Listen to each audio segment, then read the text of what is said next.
Hello, Mechwarriors, and welcome to the Mechbay, where we fix your mech and fix your game.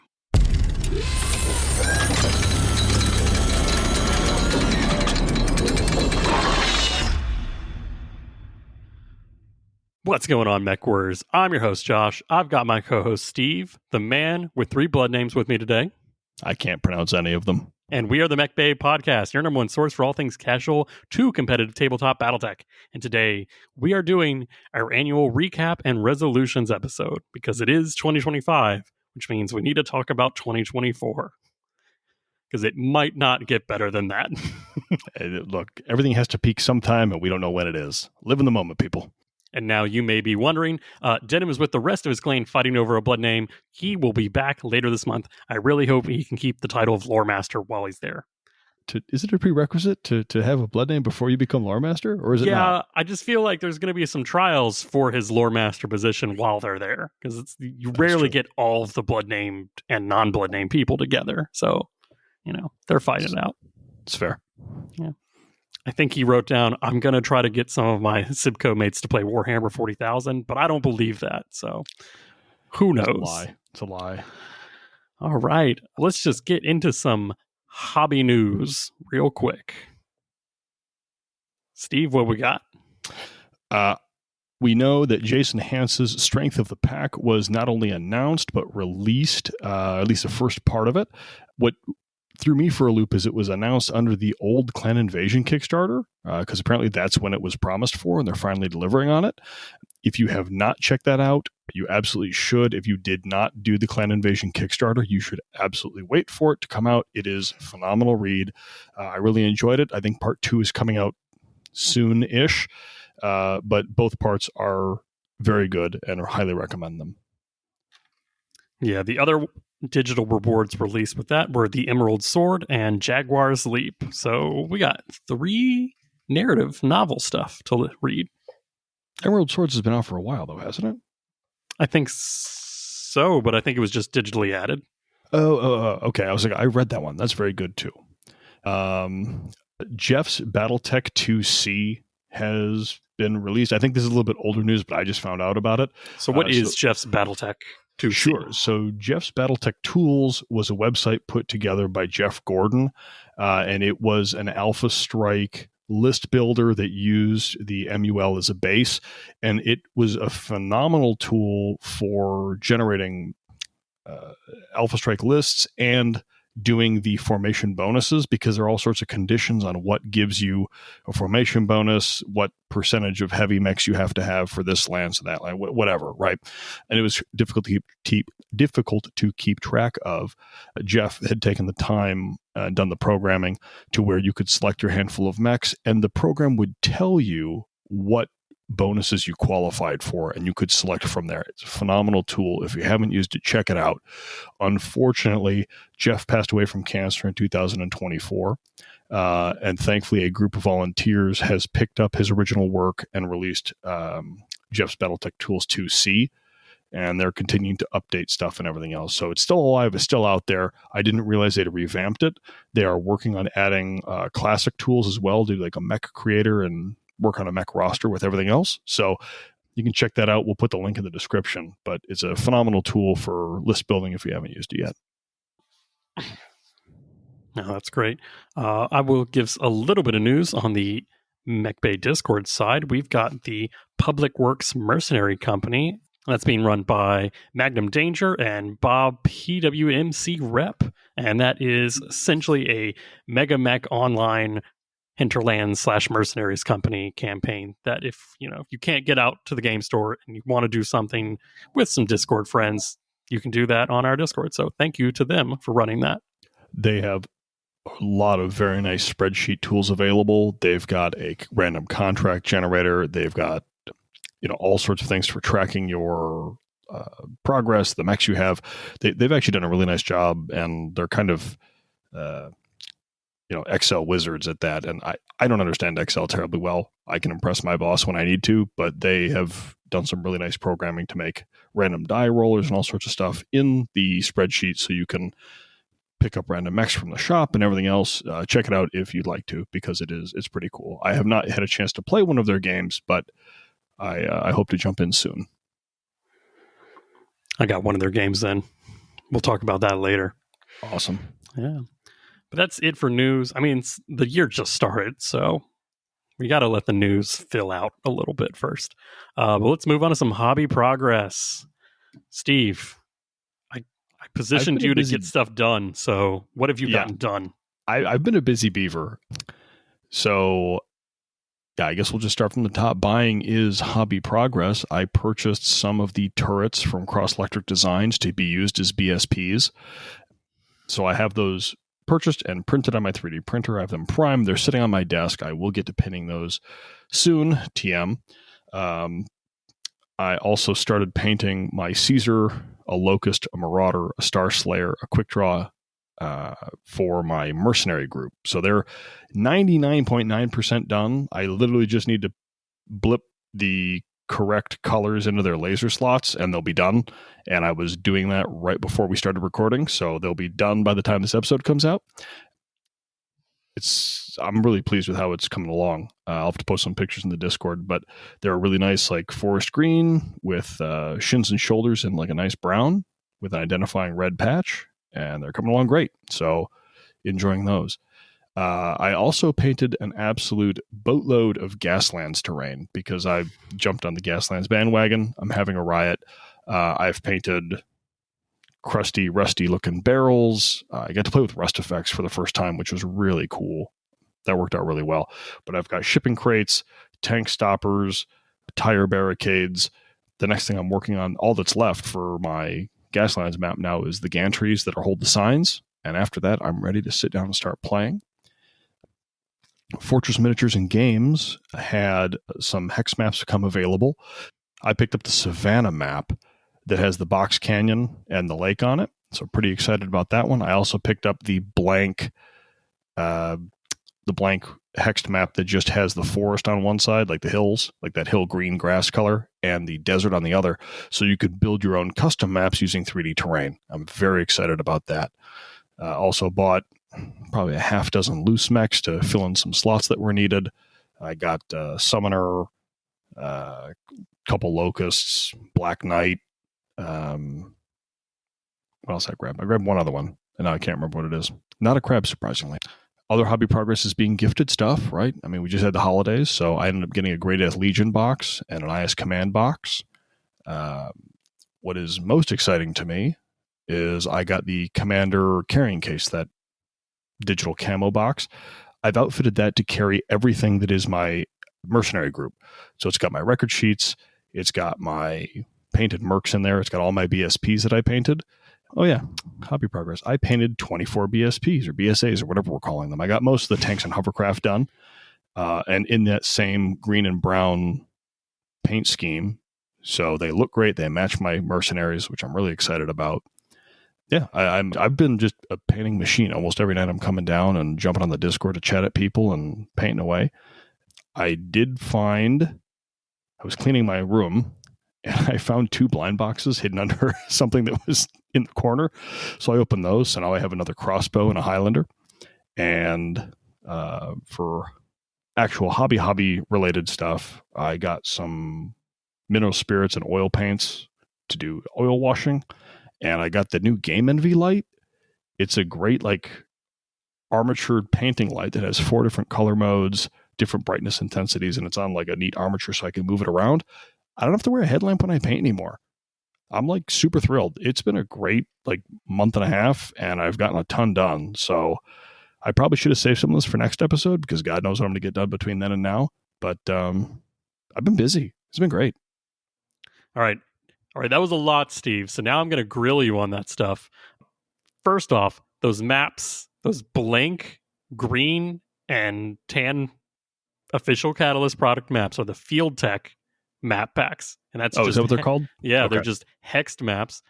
Like I said, you didn't know about them until literally New Year's Day, 1 a.m. in the morning. I'm on Fortress and I'm like, hey, I forgot all about these because these were apparently just a drop down on like the picking out what rewards we wanted in the Kickstarter.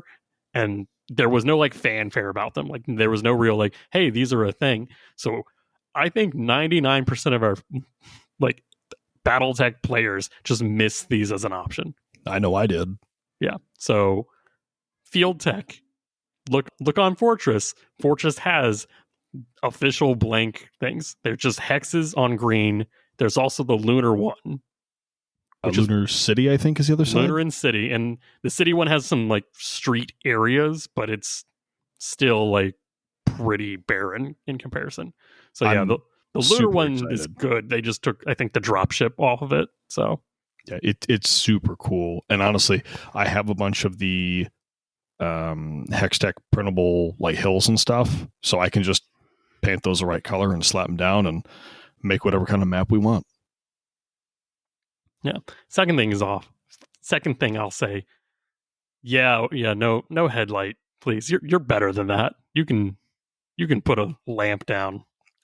Well, now I've got it clamped on my desk, and it gives me great illumination from all sorts of angles. I'm not fighting shadows anymore. But I paint in my basement. I don't have a proper hobby desk upstairs, so the lighting's not great. And I normally paint at night after my kids go to bed, so I don't get the natural sunlight, right? So I just strapped a headlamp on because I had one. I don't know anyone that's painting in natural sunlight, but yeah, I will say the key to being a good painter is painting in like having the right lamps or like a natural light bulb.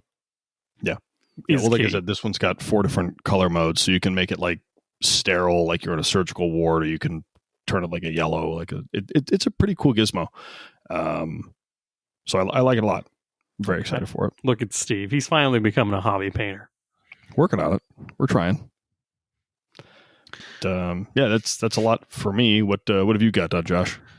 Not as much as you. I've had a little bit crazier of a end of year plus year start. I was able to, well, technically I was there on Fortress also on New Year's Day at 1 a.m. when I mentioned to you. I was so mad at you. I'm laying down to go to bed and I hear this bidink. I'm like, oh, that's Josh. That's important. What's this? Field Tech. I have to have it. And then you laughed at me when I told you I bought it. Because you didn't like wait. You were like, is this new? How new is this? I don't know. I need to buy it now. I don't care. It's coming home. Because I think most people did, I missed it. I totally missed it on the Kickstarter. Because I would have grabbed it otherwise, right? I've been looking for something like that. It was completely silent. So yeah, Fortress has some of those. I don't know how many there are. I bought them all. They're all mine. I took all of them. I did not get any of those. I did get the Savannah and City maps because I did not snag those in the Kickstarter because I forgot that they were both like tiered rewards, and I completely missed what tier what got, and I was like, they'll be out before I'm playing with them anyways. And now you got the paper versions, right? You got the paper packs? The paper packs. Okay, because I guess I didn't mention, I got the neoprene roll mats is what I got. Yeah, I like to put all of mine in a binder and just go with it. I travel with all my maps at once. The people that travel with all their mechs, no, I don't do that. I travel with all the maps. But I did get some plastic. Ooh, no, I did not get any plastic now that I think about it. I got all metal. Oh, no. I got all metal. So I picked up, Josh? Because New Year's Day, they went up on the Fortress, the brand new Inferno Omni-Mech that we talked about, the Novacat B, and technically the Nightjar B also came out, but I did not pick the Nightjar up. I'm done with the Nightjar. That's enough of a Jade Falcon mech. I don't need that. It's so nice. It's not for me. I also got a Fireball, not the alcoholic beverage, but the super fast light Davian mech that's just a medium laser and like an SRM2. So I was like, he's cute. I'll add him to the list. He's so ugly. I love him. Yeah, pretty much. I also got a squad of Grenadier battle armor and Grey Death standard battle armor. Because I was like, well, I feel like I just always need battle armor. Like, if I'm not buying battle armor when I put in order at Fortress, I feel like I'm not really ordering anything. I'm not familiar with the Grenadier battle armor. What do they have? I want to say an SRM4, but now we don't have Denim, Mr. Fact Checker, so... He knows everything. He doesn't have to look it up. He just... Grenadier is SRM4, modular and anti-personnel weapon. And there's stealth battle armor. Look at that. Oh, neat. Yeah.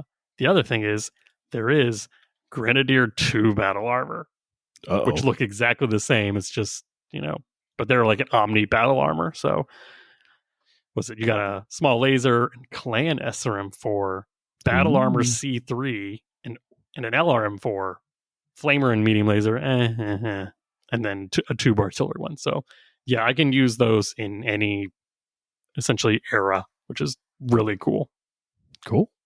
Yeah, the Grey Death ones, I felt like my Lyrans, I hadn't, like, they've got Rottweiler and Fenrir, or Fenris. I will never get that battle armor, but I felt like I needed something that could ride on an Omni-Mech, because, well... Hey, it's extra armor, and if you get them where they need to go, they're kind of a menace. Yeah. So, I got some of those. So what I have done is I've already assembled the Inferno and the Fireball. I am in the process of assembling the Nova Cat. I found out that I assembled one of the legs backwards, and we'll have to get the pliers out to undo that. But oops. Yeah. I will say, though, that on these models, I don't know about how much previous stuff, because I haven't gotten like the last two Ironwind Metal like waves of releases, so like their summer and spring, but these actually had arrows on the hip joint, like telling which direction is forward, and that's always been like a thing. That's a huge problem. That's a huge problem. I don't know how many of mine probably have the hip joint reversed, but it's probably not insignificant amount. Does anyone care? No, but at least I know now that this is the forward direction. Yeah, I mean, that's something I found myself doing a lot when I was building my metal, was scouring Sarna, looking at the mechs, looking at camo specs online, trying to figure out which way do these damn things go, Yeah. So I did assemble the Inferno. I do want to say two things on that. The Inferno, the model looks slightly different from the art. And then once you see the model, you 100% see this was inspired by Pacific Rim.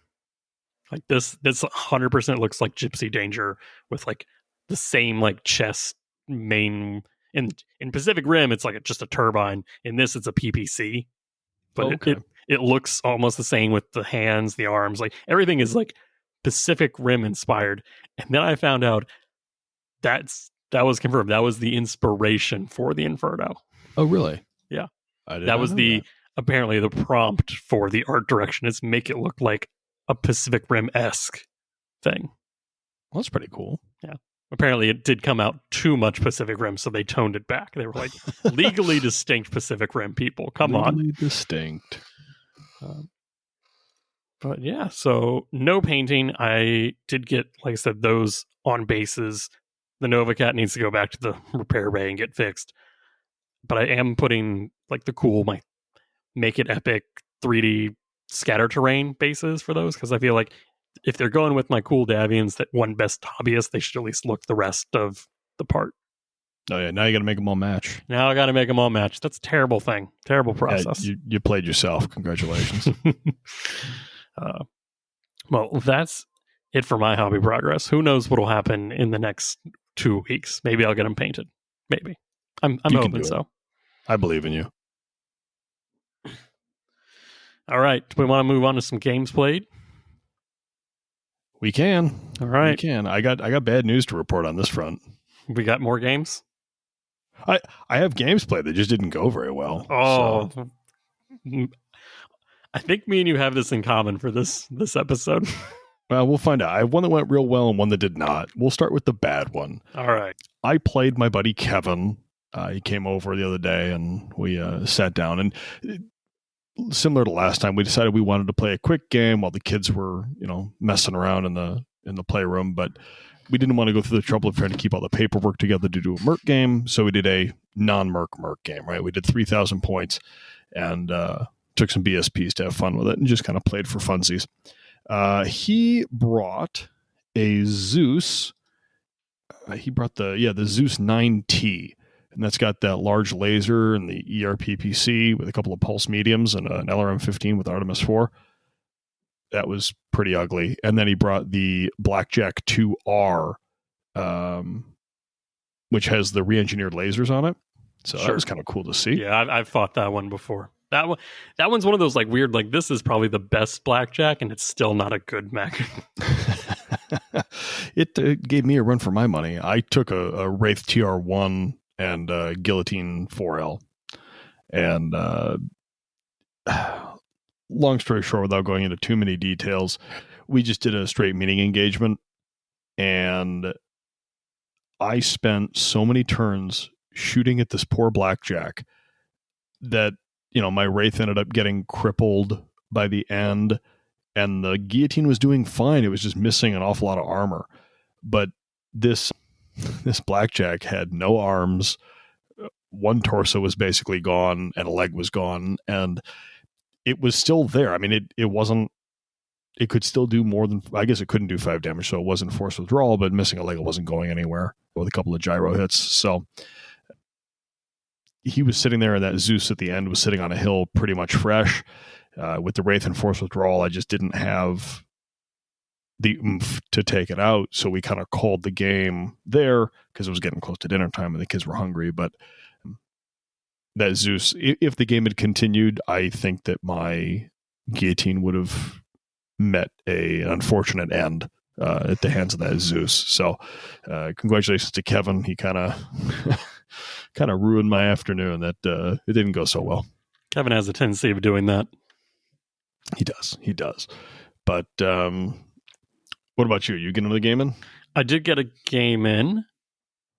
So I got a game, which I'm calling a simulator game. And I called it before because if it's on Megamech, it's a sim game.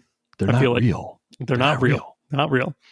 But this was with Magnum Danger on the Discord for the Public Works Mercenary Company games. And all I took was my battle axe and my Centurion for my regular mercenary campaign. And I just ported them over. I was like, let's see what you've got against me. Like, does my luck hold up? And then Magnum, he pulls out a Hero Falcon B. I want to say B with all the SRM6s. At a 2-4 pilot. Oh boy. A Locust and a Cadaver. And I'm like, okay, well, I'm a heavy and a medium at 3-4. This works out, right? Like, I out-ton him. Josh, I got bad news about balancing games by tonnage. Yeah, no, it don't work. Here's the thing. In, like, the Mercenary Company games, like, we don't look at the BV really much. Like, Megamech's like, hey, you got like a 1,500 BV difference between you and him. You know that, right? And I was like, yeah, that's fine. It's all about the pilot. No. Steve shaking his head on the audio-only format. No. Yeah, look, it's fine. Go. Tell us how this goes. I'm curious. So on this mission, I have to kill, I want to say, half of his units, as well as keep him off of my deployment edge for 4 turns. So I deploy, he deploys, it's Megamech. I also get to move on a whole full turn before him, which Megamech, I didn't know, lets you do now. So that's Does awesome. It really? Yeah. I didn't know. In the deployment or like loading screen thingy, when you're building your list, you just right click and be like, comes on turn, blah. And it's like, okay. That's pretty dang cool. Right? So I'm like, oh, man, I really need to play around with Megamech more. So great place to do that if you want to try. So I get on, I set up in some cool defensive areas. He hops in. That Hero Falcon is fast. It's fast. Especially when it wins initiative and just jumps behind you and unloads 6 SRM6s in your back. Yeah, that doesn't feel great, I'm sure. No. He got some crits, did not hit anything that was major. And I was like, okay, we're good. We can handle this. He jumps away to cool down. The next turn, he comes back. He throws them. He finds the battle axe's ammo. Oh, no. That's it. The whole front armor, completely, like, fresh. Nothing, like, it's the Homer Simpson, everything's strapped on the back. Yeah. Looks great from the front, terrible from the back. The Centurion did, like, all right, I gotta man up now because it's a one-man show. Oh, here's the thing. Because the battle axe suffered 2 explosions and fell and a head hit, 6 pilot hits the hard way. Oh, so we so not even no ejection needed, just like dead by the explosion. Good night, sweet prince, I guess. Mm-hmm. Centurion goes and it's like, all right, sets clicks mode on the rotary autocannon. Mode 6. Let's do this. I got some shots. Like, I need 10s. I'll hit an 11. That's fine. I kill his cadaver. That's good. And then the Hero Falcon comes over. Oh, no. Knocks me down. I fall. And through all the damage I had taken, in the fall, my leg comes off, essentially. And so I'm on the ground, and I'm like, that's fine. We got careful stand on. We can do this. I try to get up. Nope, fall again. And I fall in the direction that I can't even shoot anything. And he's like, do you want to call it? And I was like, no. If you call it, that's a man who will never, even in the simulators, give up trying to kill you. And he's like, does the one like look, just puts me out of my misery. Both pilots dead. Nothing even worth the scraping up off the floor. Ugh, get the hose. Yeah. Yeah, I think the only thing that was left on the Centurion was the head and like 3 structure in the leg. Wow. Yeah. Yeah. So watch out for him. There's a bounty. I've got 100 C-bills on Kill Magnum Danger, if you're listening. Is it the Hero Falcon you want dead, or is it a specific pilot? I want all of his pilots dead. You should probably up the bounty. 100 C-bills really isn't that much. You're right. I'll find it. What's it? A commercial dedicated to you, Mechwarrior. There we go. 60 seconds of airtime. Excellent. Which actually we can find out how many C-bills is that worth. It's a 1 millisecond, right? I don't remember that After Dark. A, I did not win that game. B, I did not do very well at all. Denim whipped me pretty bad. So what we're referencing is one of the Patreon exclusive episodes where we essentially played Jeopardy. No, The Price is Right. Oh, The Price is Right. No. Yeah, we played The Price is Right about all sorts of various things Josh wanted to ask us about. And it was kind of close for like a minute. And then, as expected, Denim just smoked me by the end. It was fun. We had a good time. You should give it a listen. But speaking of simulator games, I did not mention this earlier in Hobby Progress, but I have signed up for the MRC Cameron Heat tournament that should be starting momentarily. Whoa, look at you. So I'm going to be getting 3 Mega Mech games in. I know who my opponents are, but I haven't played any of those games yet. I am looking forward to those, but I am straight up trash at Mega Mech. I can't get the UI to work well. It's a me problem. It's not the program's fault.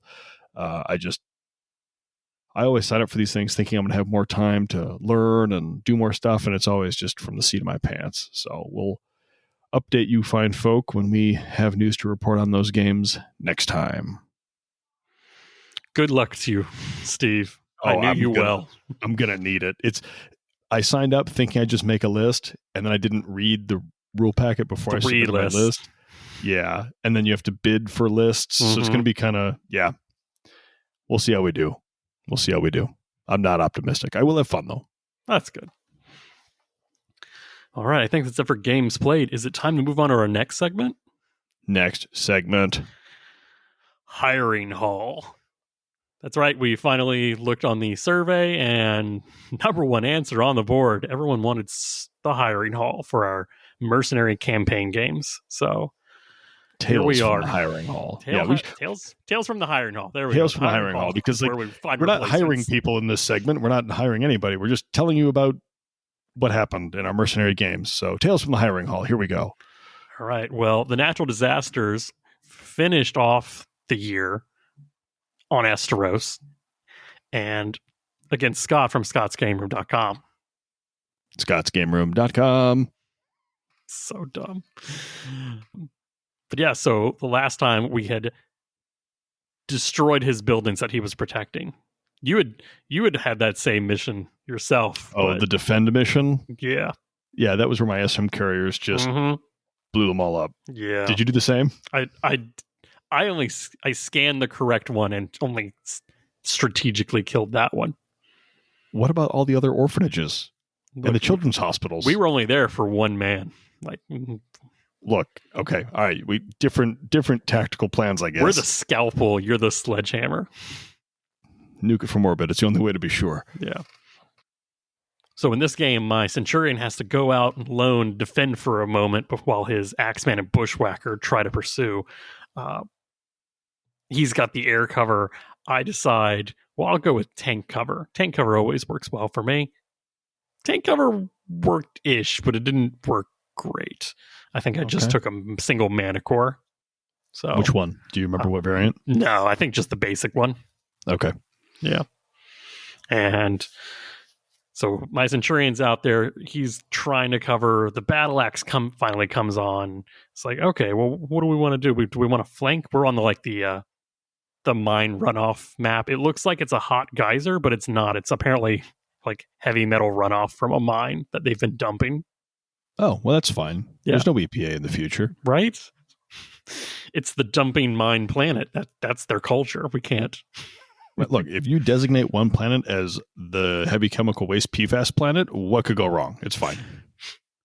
So my Centurion gets rocked by that AC-20. If I remember right, the leg armor is just stripped like instantly. And it's like, okay, what do we want to do? So I have to play on the back foot. Centurion goes into some heavy woods, and it's like, okay, well, I'll hold this while the mana core is lighting up whichever target is easier. And that's when the battle axe finally comes in, starts saving the day, hits that Axeman hard.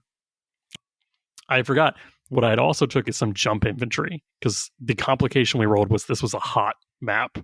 Like there was +1 heat. Really? Yeah, so +1 heat and -1 movement to everything that was a BSP that wasn't infantry. So I was like, well, some jump infantry, they're always going to be 4. So Battle Axe was like covering the jump infantry. The Centurion tries to do some shots. He takes the AC-20. He takes it in the leg. He's got just enough armor that it doesn't go fully like internal danger, but like the next shot when he switches to LBX-20 mode, that's going to really hurt. So Centurion goes defensive while the Battle Axe tries to throw some SRMs and LRMs out. I want to say Centurion baits the Bushwhacker when it falls down, because he does get like a hip hit again. So my Centurion just constantly is falling on the ground from like leg crits. But what he does is like distract him. He's like, all right, Bushwhacker, if you want to shoot me in the back, not shooting through a heavy woods, because right now I've got it between me and him, you have to go as far away from my other units as possible. I was like, okay, we're getting a little tactical. The Axeman, he's on top of the hill shooting down. He also has to shoot through the heavy woods. So it's like, I may be on the ground, but it is very hard to kill me right now. Battle Axe comes in, blast the Axeman. They're both standstill. They have the cool duel at high noon and the heavy metal planet. A lot of blasting. I want to say I take out his AC-20 or LBA-20, and I think I put him in forced withdrawal. So now he has to retreat. Okay. Well, at least in the direction of his board edge. Yeah. Somewhat, like, kind of, sort of. That's when I was like, oh, but you fall down first, sir. Jump infantry. Come on, swarm. Nope, they miss. So heartbreaker. Yeah, this is really the point where I'm like, I don't know if I like asset infantry. Like, I understand. I appreciate them being really cheap, but like, I don't know. Like, it's just so easy to take, like, BV-wise, good skilled infantry are cheap. And then as an asset, they're not. And I'm like, I mean, they're kind of free. Like, asset points are kind of like freebies, so. Yeah. But it's like the asset BV conversion compared to regular infantry. It's like, I'd rather just have like 20 regular infantry. Right. Yeah. Right. But so yeah, the infantry didn't do anything. I think they might have hit once at long range, but didn't really like hit anything on the exposed. And the Bushwhacker, the Battle Axe, like corners him as he tried to flank for the Centurion. I was like, no. This is where you die now. And I hit every untouched piece of the Bushwhacker. Except for the one open zone. So this was a weird, like, I like won, but I didn't kill anything. Like I just like crippled and then forced them off the field, which is a win. Yeah, I mean, you're going to get your pay. You're going to combat pay for it. I got my combat pay. So this was none of my guys were crippled. Both of his were. So I got my full, value. And because my contract was not as good as his for the Warlords, the Jade Falcon Warlords aren't going to pay as much as the independent government. So Sure. So I have to repair, and he still makes it out better than I did out the whole contract. I was like, ugh, Esteros, you just didn't work out for me. Well, hey, you completed the contract. You can now upgrade your pilots, and you got stuff to do. That's great. I did. So I did upgrade the piloting for the Centurion, or for the Battle Axe, even though he hasn't fallen down. You never know. You got to prepare for it, right? He still only had armor damage. I was like, I'm never repairing internal damage on a Battle Axe. I mean, I'm Until not going next to time complain, when you absolutely need to. Yeah, right? Yeah. But it's like, hey, Centurion, could you stop needing like full rebuilds after every battle? No. It's funny. You mentioned that the mech had fallen down, and that triggered something in my memory that I forgot to mention about Kevin's game. Mm-hmm. Like I mentioned, the kids were playing in the other room, and the kids came over to see what we were doing. Kevin was a monster, and he had to shoot me on like 6s or 7s. It was some like low-ish roll. Yeah. And he asked my kid to roll his dice, and my own child absolutely murdered my Wraith because he hit every single time. And I'm like, kid, how could you do this to me? But it was pretty funny. I'd forgotten that, and I would be remiss not to tell the listeners. So that was pretty funny. Kids, man, they never feel good. No, especially when you're betrayed by your own family. Yeah. All right, but that was the natural disasters. Leave Esteros. So what are the Krusty Krabs doing, Steve? The Krusty Krabs ride again. So after wrapping up the last mission that was against Martin on Zhangjiang, I believe is that planet from the Mercenaries Kickstarter box rulebook. Yeah. They take a contract out on Alina Mercantile, wherever, that planet. So we go over there, and this is because someone in the game shop had brought the Hinterlands book, so we opened it up to the first mission and decided to do that. Now the Krabs, because they have this horrible habit of buying every mech that they roll up on the thing, we were not looking very good at all in terms of war chest points, right? We were surprisingly low because we had a Caesar, a Quick Draw, a Star Slayer, an Ostol, right? And we haven't lost any other Krabs originally. So we've got 6 mechs in the stables right now and 3 pilots. But I mean, I just kept buying stuff because you never know when something's about to explode on you. So we're kind of low in points. So we take the job for the Night Owls, and we are going to, what I didn't read originally is the first 2 months, you don't have any tracks to fight. You just get paid and you do training. I'm like, oh, this is great. This is like the perfect job for me. I can recoup some of my money because I'd negotiated for higher base salary rather than just the 500. Mm-hmm. So we'd managed to recoup some of our losses, get a little bit of padding back, a little fat to survive the winter, which is good. And then we get to our first mission where my job is to get to the center of the map and be there at the end of the turn 8. And his job is to force me back and kill me. So I played Chris Jr., and Chris brought a Black Knight 6B and a Hunchback 6N. For his BSPs, he brought 2 improved skill J. Edgar hover tanks. Very nice. Very nice. I was concerned. I mean, they only do 5 damage, but they can scoot 11 hexes. And that's what you pay for. You pay for being able to put those 5 damage anywhere you want, turn 1 or 2. Now, this is where I feel a little bit filthy. I knew that because I read the contract, that this specific contract has 2 tracks in month 3. They're back-to-back missions. You don't get an opportunity to refit and repair in between missions except for repairing armor. That's it. Right? Yeah. So I'm like, I have a Caesar 5R in my stable. I'm going to bring the Caesar 5R with hardened armor. Nothing's going to get through that armor. Right? I mean, it's hardened. What could possibly go wrong? And it's outfitted with a Gauss rifle and a snub-nose PPC with a couple of medium lasers. So, and he was taking the Jaggers, and I know, you know what? I've got 2 ER medium lasers that face in the rear in this Caesar. So in the event that one of these BSPs gets behind me, I can at least zap it for 5 damage with the rear shot, and it might blow up on the check anyway, because the Jaegers only take 5 damage before they have to make a threshold check, right? So like, this is a great mech. This is going to be perfect. And then because the Caesar is under 3,000, I got a ton of BSPs. So I brought 2 of the upgraded Manticore tanks that are the heavy PPC variants. So these guys are only moving 4, but they shoot for 15 damage, and they've got a targeting computer, so their skill is 4 with the upgrade that I paid for. Very nice. So these things were an absolute menace on the battlefield. The bad news is the Caesar's kind of slow. So we walk onto our respective sides. We trade a couple of shots early on, the first couple of turns, just kind of trade. I did slap that Hunchback for 23 damage on turn 1. Didn't hit anything important, but the Gauss rifle and the PPC both smacked them. And it was kind of nice, actually. He took a lot of torso damage there, which was great. Once we get into like the mid zone of this game, turn 3, 4, 5, things really start to kick off. The Caesar kicks one of the Jaegers. He zooms this Jaeger right up to my Caesar to, harass him. I just kick him right in the face. I mean, it's a tank. It doesn't have a face, but I kick him anyway.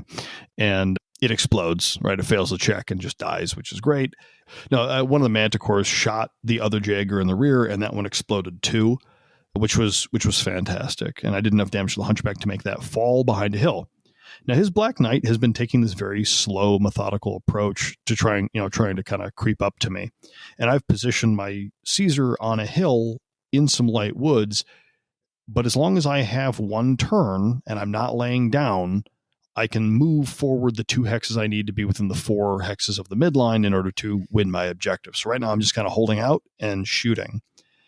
Turn 4 is where things really take a turn for the worse for Chris. I managed to hit with one of my Manticores on his Black Knight. This is a basically fresh Black Knight. I think I scratched some of the paint on one of his arms. That Manticore shooting a heavy PPC for 15 damage takes the head clean off that Black Knight B6.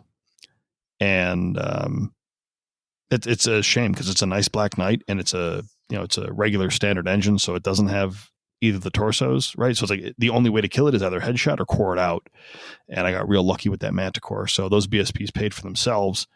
And from there, it only goes downhill from Chris. I mean, the poor Hunchback's the last one standing. I've already taken out both his BSPs. Neither of my BSPs have been harmed, and my Caesar's just soaking up damage with that. Retreat off the battlefield, man. Grab the Black Knight's leg and drag. Chris is nothing if not determined. So he just kept charging with that Hunchback. And I managed to core it out on the end of turn 8. So I was I'd moved forward. I was within 4. I cored out his Hunchback. The Caesar had taken no internal structure damage. So with the terms of the contract, I've got 100% salvage. So I just get the Black Knight for free. The Hunchback was cored out. So that's been destroyed. I ransom his pilot back to him for a couple extra war chest points. And I do pretty well. It was great. I cored out that. I guess the reason I was able to core out the Hunchback is because I got an ammo explosion on a fresh bin of AC-20 ammo. That's what really did a lot of the damage. But I was very fortunate. He had taken 2 tons of precision ammo in that AC-20. So I was pretty scared of that thing. But I managed to hit a bin of regular AC-20 ammo. So I got the full 100 damage, which was great. And the thing is that Hunchback has case, so it really just blew off the left torso, but it still did enough damage to the pilot that ended up passing out, falling down, and then I could just core it out on the ground. So very prosperous game, and the fact that I could actually ransom a pilot back for a couple extra bucks was great, but unfortunately, I don't know. I mean, Chris is going to have to hire I think it's a catapult pilot in the book, but I have his Black Knight, and the Hunchback is cored out center torso, so it's donezo. So he may have to retire that company after the next mission and see where that goes. But sorry, Chris, I had a really good time. It was a lot of fun. Thank you for being a good sport about it. And the Krusty Krabs appreciate your donation to the war effort. We'll put that Black Knight to good use. Oof. Big oof. But good games. Good games. All right, I've got one more tale from the hiring hall. This was the natural disasters got an invitation, a special invitation, to travel out of system under the employ of the Raven Alliance Industries Diversified, to try to disrupt a Seafox operation. Now, apparently, the Foxes were moving on some warehouses in the city, and we were paid to make sure that didn't happen. And I got to play the one and only NC Kestrel / Joshua Franklin. When you're reputation forward, you get to play some big names in the BattleTech world. And I was like, okay. And Josh was an actual pleasure. I had never gotten to play him in Classic, so this was a pure joy of mine. Opposing the natural disasters is Joshua's Warhammer 2C with the heavy large lasers and an assassin with the LB5 and ER medium. And I'm like, oh no. Yeah. I was like, I feel like I can handle this, maybe. And that's when I was like, it's time to break out the bay that I'd ordered, that new Hammerhands. And I open it up and it's like, oh no, this isn't a Hammerhands. This is a brand new Inferno. Inferno Prime. I was like, okay, all right. So we roll up. We're like, okay. He's like, it's just meeting engagement. Just do what you can. There's a few extra complications. I won't get into all that, but my battlefield support assets are a Bulldog. Ooh, Bulldogs. Bulldogs and a Battle Armor Intersphere Standard. I was like, okay, that's exactly 32, because you know what? Natural disasters don't leave any battlefield support points on the table. Can't waste them. Mm-hmm. He takes a pike and a light bombing. And I was like, okay. This is the cheap autocannon pike, so 555s. I was like, that's nothing to... That's enough. That's enough. We roll out there. We're rolling on the streets of this random city I can't remember the name of the urban environment. And as soon as we both turn the corner and see each other, that's when all hell breaks loose. I open up with my Inferno's brand new heavy PPC, my medium re-engineered lasers, my MML5s. He opens up with the heavy large lasers. Thankfully, his lasers go wide. The only thing that hits for me is the heavy PPC. And I was like, okay. Maybe next turn. Tons of damage, right? How terrible. Yeah. I was like, okay. As long as we don't get shot by the heavy larges, we're okay. I move into some woods. He moves closer, and that's when I realize, oh no, heavy larges, they're a brawling weapon. They're an extra big brawling weapon. My heavy PPC, it's not a brawling weapon. It's a minimum range weapon. Yeah. And that's when I realized I screwed up bad. We have made a mistake. Yeah. The poor Inferno just gets blasted. Right leg, right arm, both take lasers. The SRMs hit pretty much the same place. I want to say he's internal on my arm. Right then, my leg is functional, but not great. I was like, okay, we've got this. Next turn, I'm like, okay, well, I got to back up because minimum range. When I realized I'm a 4-6 trying to back up, and he's a 4-6 running forwards. It's like, no, this don't work. The assassin jumps in the way. I'm like, there's only one thing I can do. It's like, I've got battle armor on Centurion. I got to deploy those. I got to drop them off. Nope. They jump off. The pike immediately lights them up. They fail their asset check. And I was like, this is why I don't like infantry, because yeah. In real game, the pike should not kill battle armor in one turn. In asset land, it happens. And I'm like, Look, next time, don't play the opening of Saving Private Ryan and have your battle armor just run up the beach and get murdered, all right? Yeah. They were safer on riding on the Centurion, but I couldn't fire all my weapons, so I was like, drop it off. Yeah, the Inferno gets cornered. I'm like, okay, well, I got two hands. I got fisticuffs. I can do this. I don't need the heavy PPC in minimum range. Miss both of those. I think I just tickle him with an SRM. He stomps me on the other leg with the Warhammer kick and the heavy large laser. I was like, leg, how are you doing? Not good. By the end, I get one more real turn to like where I win initiative and he falls back a little bit, I'd try to pursue. I'm like, I just need one good hit, and I can do this. No, he hits me with the the SRM hits me, the open leg. He rolls boxcars, just takes the leg off clean.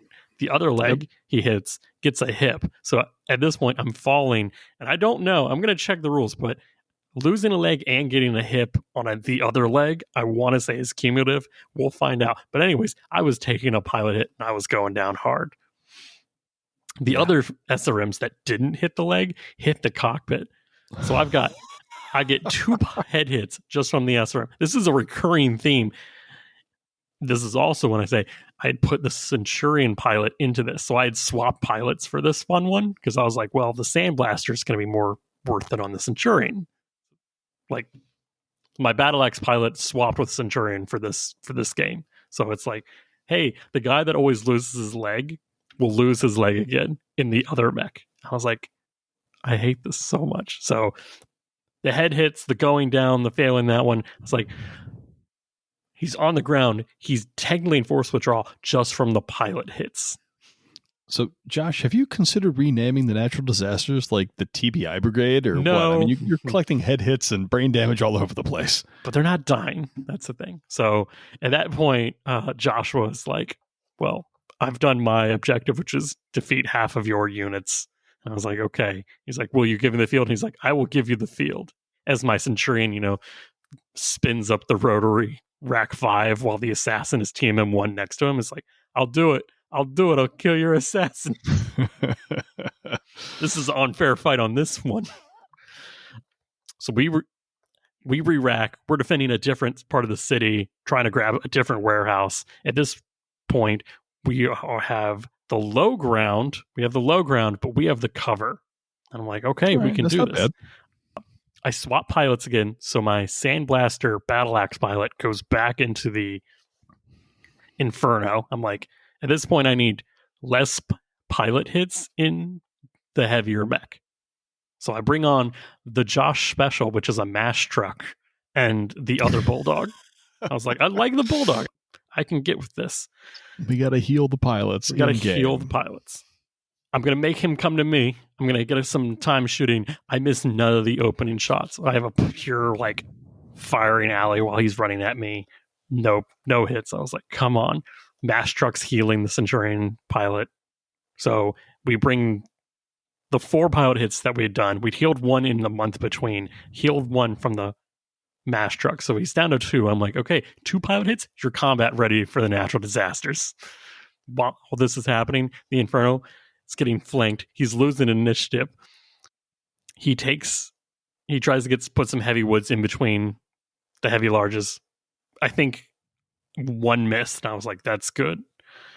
The problem is, by me losing initiative, I wasn't able to flank, which is what I wanted to do. I wanted to get around the Warhammer 2C, and by losing, I was like, no. So I have to retreat back into the city that I'm defending from.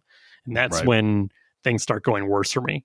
I will say he did miss a kick on my Bulldog on the 4 up. I was like, that's the only time he missed. Everything else was a through armor critical that Warhammer 2C. Yeah. All right. Well, by the time we're starting wrapping that game up, he has destroyed the right arm, which he's done enough damage to go from the right arm to the right torso. He takes out the MML5 and the re-engineered laser on that side. I was attempting to punch the assassin that turn with the right arm, the turn that he destroys it. I was like, Joshua, I need you to stop. That's how it always works, though, isn't it? Next turn, I back up a little bit more. I'm like, okay, I got this. He runs in. He shoots the heavy larges. He gets me in the left torso with both. He goes in. He hits a heatsink. He hits the MML5. He hits the re-engineered laser. The SRM, the Streak SRM hits the center torso. Gets the heavy PPC. At this point, I have no weapons anymore. I'm in forced withdrawal. Yep. The next shot goes internal on the right torso, hits the ammo bin on the case too. Of course it does. Yeah. Why not? I'm not in bad shape. I finally have good armor on this one. So I have to take 2 pilot hits. I fall. I pass out. And I have 3 pilot hits on that pilot. I was like, at this point, I don't want to say I should have just kept the battle axe, but the Inferno just didn't do it to me. And the whole time, I think the Centurion maybe hit once. Of course. Yeah. So the natural disasters leave Raven and Seafox space in defeat and are sent back to the hinterlands where they might be able to scrounge up enough lunch money for next time. Yeah. Are they? I mean, how's the pocketbook looking? Pocketbook's fine. We made some money off that, so we weren't like in terrible shape. But the fact that we lost 2 in a row, like how that the gantries looking? Back. I mean, did you lose the Inferno on the field? I did not lose. So I never lost. The case prevented the ammo explosion from destroying that section, and because the Inferno never lost CT, meant I was able to repair it. Okay, like that last game, the Centurion took no damage. Strip it off the field, right? Yeah, just. So it was a rough one, but we're back in the hinterlands now. Right. Well, don't play Joshua Franklin. That's my only advice, folks. He'll eat your lunch, kids. Be careful. He'll come to you and be like, "Oh, I haven't played Classic in a while. You're gonna have to show me the ropes there, Josh." It's a lie. He's goading you in, lowering your defenses. The old bait and switch. Mm-hmm. I don't know what's happening. Like I'm poor and defenseless. Yeah. Joshua may be innocent, but he's not defenseless. But I think that's it for Tales from the Hiring Hall. So I think so. Yeah. I think so. Got a couple of good games in. One good, one bad. Natural disasters took a couple of lumps, but we'll have new updates next time. All right, let's get some quick events because, well, I'm going to this one. We've got Warzone Atlanta 2025 on February 8th and February 9th, and that is, of course, going to be in Atlanta, Georgia, and that is going to be part of the Mech Commander Review Circuit, a.k.a. the MRC, if you know those guys from previous episodes. They've got a new junior varsity ticket that's only $60, and that gives you 2 days of classic games and a shirt and a swag bag. So I couldn't resist, so I booked my ticket. So I'll be there next month. This one's a little further out. We have Battle for the Bay 351.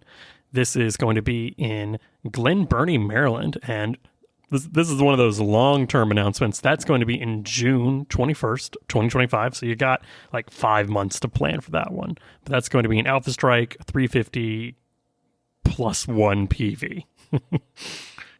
And for our friends down south in Houston, Texas, we've got an Alpha Strike 375 event on February 8th, the Space City Brawl 2025. And a little closer to home, we've got the Alpha Strike 375 tournament in Taylor, South Carolina on February 22nd, the Winter War Crimes Alpha Strike tournament. So, and I almost forgot to mention the Brawl in the Bluegrass 2025 in March 14th through the 16th. That's right, 3 days of Battletech action, Alpha Strike and Classic in Lexington, Kentucky. That's also hosted by Tweezer from the MRC Discord / the Coolin' Pod podcast. And I'm already planning on going. So what's more to say about that? So if you want more information on any of those, you can join the Mechbay Podcast Discord and check those out in the events, news, and announcements channel. Well, I think that's enough hobby news, hobby progress, games played, hiring hall, and we've got a little fan mail, but we'll save that for next time. But I think we should take a break, hear from our Battlefield correspondent Chip Darrington, as well as see what's on the HPG.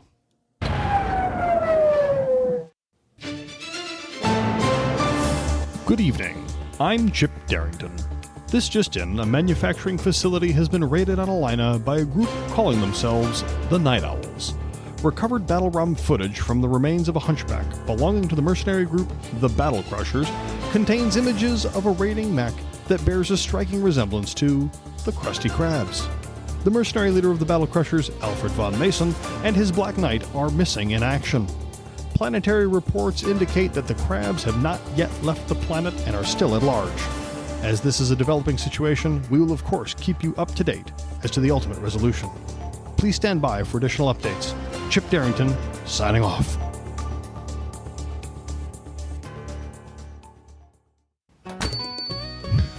Hartford Co. Industries, the original heatsink manufacturer. Hartford Co. Industries traces its lineage back to before the clan invasion and before the rediscovery of freezers. Hartford Co. remembers a time when both Hans Davian and our heatsinks were single. Your great-grandfather trusted his life to the skilled engineers at Hartford Co., who for 600 years provided the finest quality single heatsinks a Seville could buy. When restoring your family heirloom, keep it authentic. Keep it a Hartford.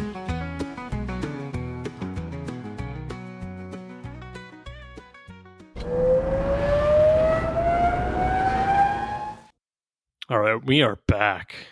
Now, the year is over. 2024, gone, dead, done. 2025, or should I say 3025? Hey-o. Could be here. We're finally into an actual Battletech year if you just add 1,000. It's close. Yeah. We're only 1 millennia off. That's pretty good.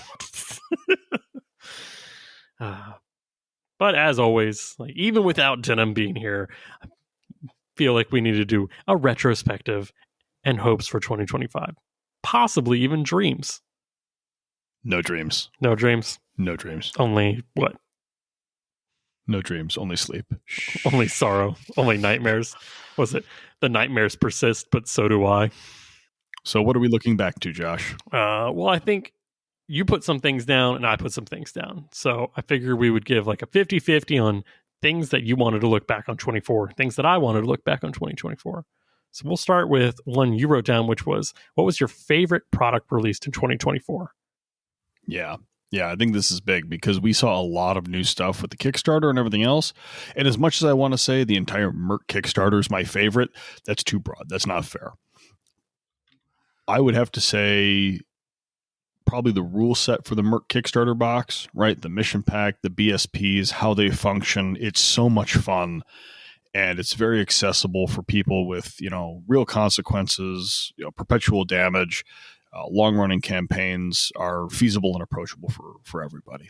If I'm not allowed to pick the Merc box, because that really should be everyone's favorite thing from 2024, specifically I'd have to go with the Clan Direct Firestar. It's got Old Disky, which I love. That's a Rifleman 2C. It's got the Phoenix Hawk 2C, Highlander 2C, the Grizzly, and the Kraken. They're just...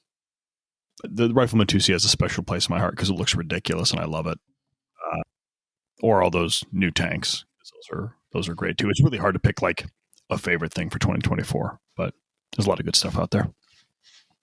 Yeah, like I don't think we got too many box sets outside of the Kickstarter. I think the only one that I can think of is the Urban Mech Lamb April Fool's one, and no, we got the Star League Command Lance.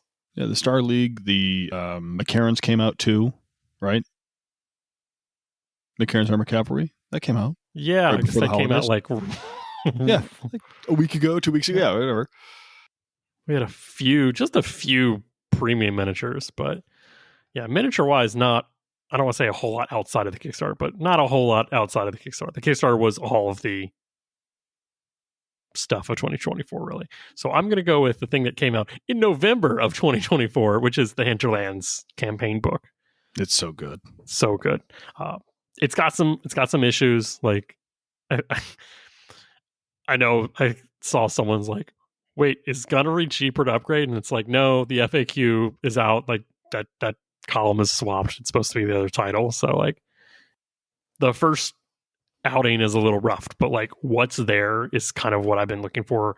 Almost, I don't want to say it fixes the format wars, but this is as close to what I can get to of this is a format that you can go home, build your list, like do your homework, do the reps in and keep with it. Like this answers a lot of the things I've asked for.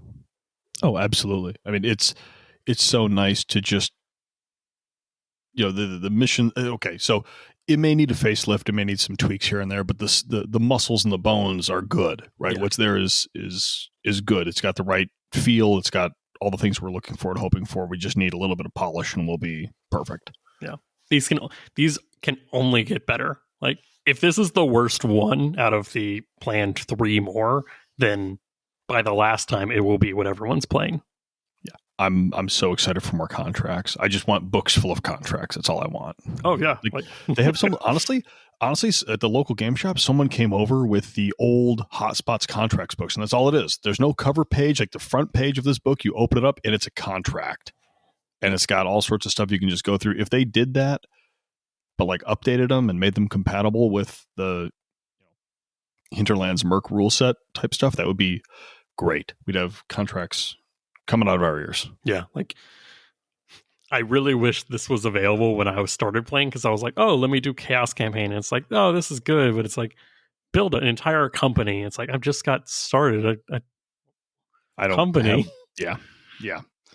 And honestly, the Chaos Campaigns are nice. It's just not super approachable unless you have a Sherpa to kind of walk you through it all. Yeah, like this is as deep or shallow as you want, but starting out at like build 3,000 BV, pick 2 units. Here's what you can buy. It's just so good. Like even starting out. I love it. Yeah, I love it. So that is my best product of 2024. I would even put that up against the Kickstarter, and I know the Kickstarter had that, but like Hinterlands feeds off of the box set. The box set's good. The box set is like a third assets, a third BSP rebalancing, and a third contract. Hinterlands is just pure contract. Yeah. So yeah, exciting stuff. I mean, 2024 was a huge year for all of it, right? It was a great year to be a fan of BattleTech. Yeah. So it's awesome. Well, Josh, we played a lot of games in 2024. Did we? Did we play a lot of games? I played a lot of games. I played a lot of games. I bet if we went back and listened to the episodes, we talk about a lot of games. So what was your favorite? It might be hard to pick, but what was your favorite game of 2024? See, I feel like this one's cheating because it's very recent, but my one against John Weitzel from Southern Assault, like I think it literally was my second game at Southern Assault. It was just because I was able to play one of my best friends that I don't get to see. Like, I see them once a year at Southern Assault, and it's like, hey, I get to play someone that I know I'm going to have a great game with. And that, like, win or lose, is just going to, like, brighten my day for, like, that month. That's awesome. Yeah. I mean, it's always good when you get to play, have a fun time, even if it doesn't go well. It's like you get to have fun with it. So, it's a good game. Yeah. It's a good game. I was torn. I also picked a game that was my favorite game from Southern Assault. I played Win Brooks. I think that was also the second game. Is that the 5-point game was your second game? Yeah. We picked the same game, same tournament. Win Brooks. we had the dramatic tower fight, and between my Wendigo and his Super Griffin. And whoa! It's not a Super Griffin unless it's a Super Griffin. I think it's a Griffin. It's the Griffin that jumps 16. Yeah, it's just an improved jump jet Griffin. That's not a Super Griffin. Oh, I thought that was the same. That's legally distinct Griffin. Okay, well, shows what I know. But no, I think that game was an absolute riot. Win was a great opponent, and there's something about playing new people and still having a really fun time that makes it just really memorable. But I would be remiss to not mention the classic game that I talked about just an episode or two ago, where I played Kevin, and we both had a really good time, but that was a turning point for me in Classic, where I really started to enjoy Classic. So that was probably my favorite game for personal growth, but play-wise, I think that Southern Assault game was just amazing. Oh, yeah. Like, does that say more about Southern Assault? Like, it's where you will find your favorite game of the year? I mean, maybe. I mean, the thing is, it's such... I think Bobby puts on a good show. He does. And it does invite people that want to come there and play fun games. Yeah. I mean, I think you're also kind of, I don't want to say bearing the lead, but I mean, you are primed to have fun, and you're primed to have memorable experiences when you go, right? Not to say that your local game shop can't provide good games, but it's something different out of the box that you are going to remember. People that you don't see all the time, that you may know from like Discord or online. And it's like, hey, I finally get a chance to play you. And it's just good to sit down, have I don't want to say not pressure at all, but like, it's just how the dice are going to go. And it's you versus them versus the mission. And it's just what it's going to be. Alrighty. Another of your questions. What was your most proud hobby progress in 2024? For me? Yeah. 2024 was the year that I branched out and started painting an Inner-Sphere faction. So I'm going to call you out a little bit on that, but I think you knew I was going to pause you and call you out. Like what's the percentage of made in the IS stickers on those? So the ones I took to Southern Assault are not all of the Free Worlds League mechs that I painted. I think I've got, I don't know, probably, well, I can tell you, I've got my, I have 39 units allocated and painted for my Free Worlds League. So, I mean, I've got like the Eris, the Archer, the Blackjack, the Rifleman, the Guillotine. I mean, I painted a ton for my Free Worlds League. And my Southern Assault list does have a lot of Clan Protectorate stuff in it. That's true. But that's just the Southern Assault list. But I did do a lot of Free Worlds League mechs in there. But that was exciting. It's giving me something to do, give me something to paint with all my Inner-Sphere stuff. Because when I started that, I didn't have the Merc box to kind of build off of. So what I tried to do with that so this is most proud hobby progress. I started using some new techniques when I painted these guys. So I started practicing a lot of my dry brushing, and I'm really trying to get that softer gradient from base color to highlight. And I keep working on it, and it's getting better every day. So that's what I'm really proud of doing. How about you, Josh? What'd you work on hobby wise? I think my hobby progress was like literally between two things, and they were probably some of the oldest things I've owned.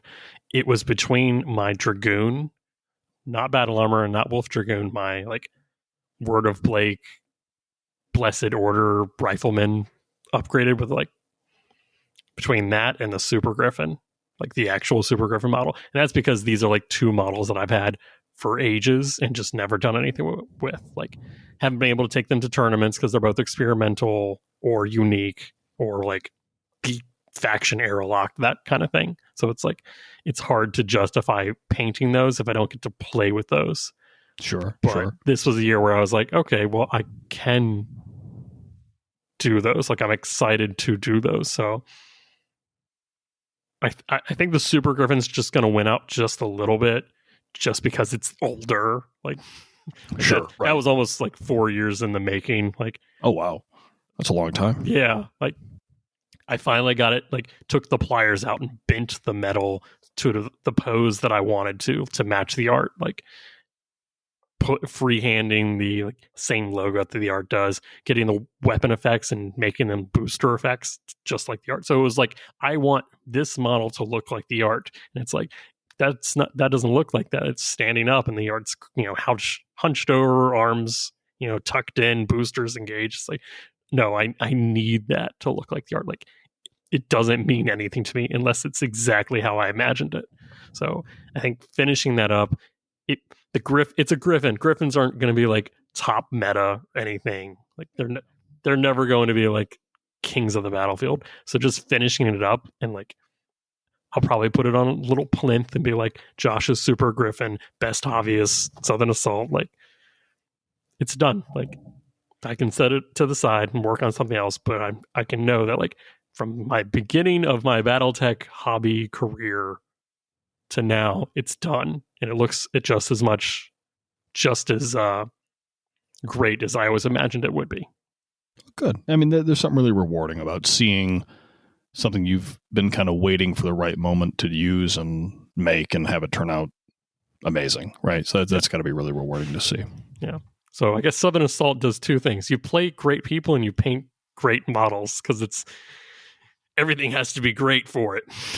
Right. Yeah. You got to really take out all the stops. Yeah.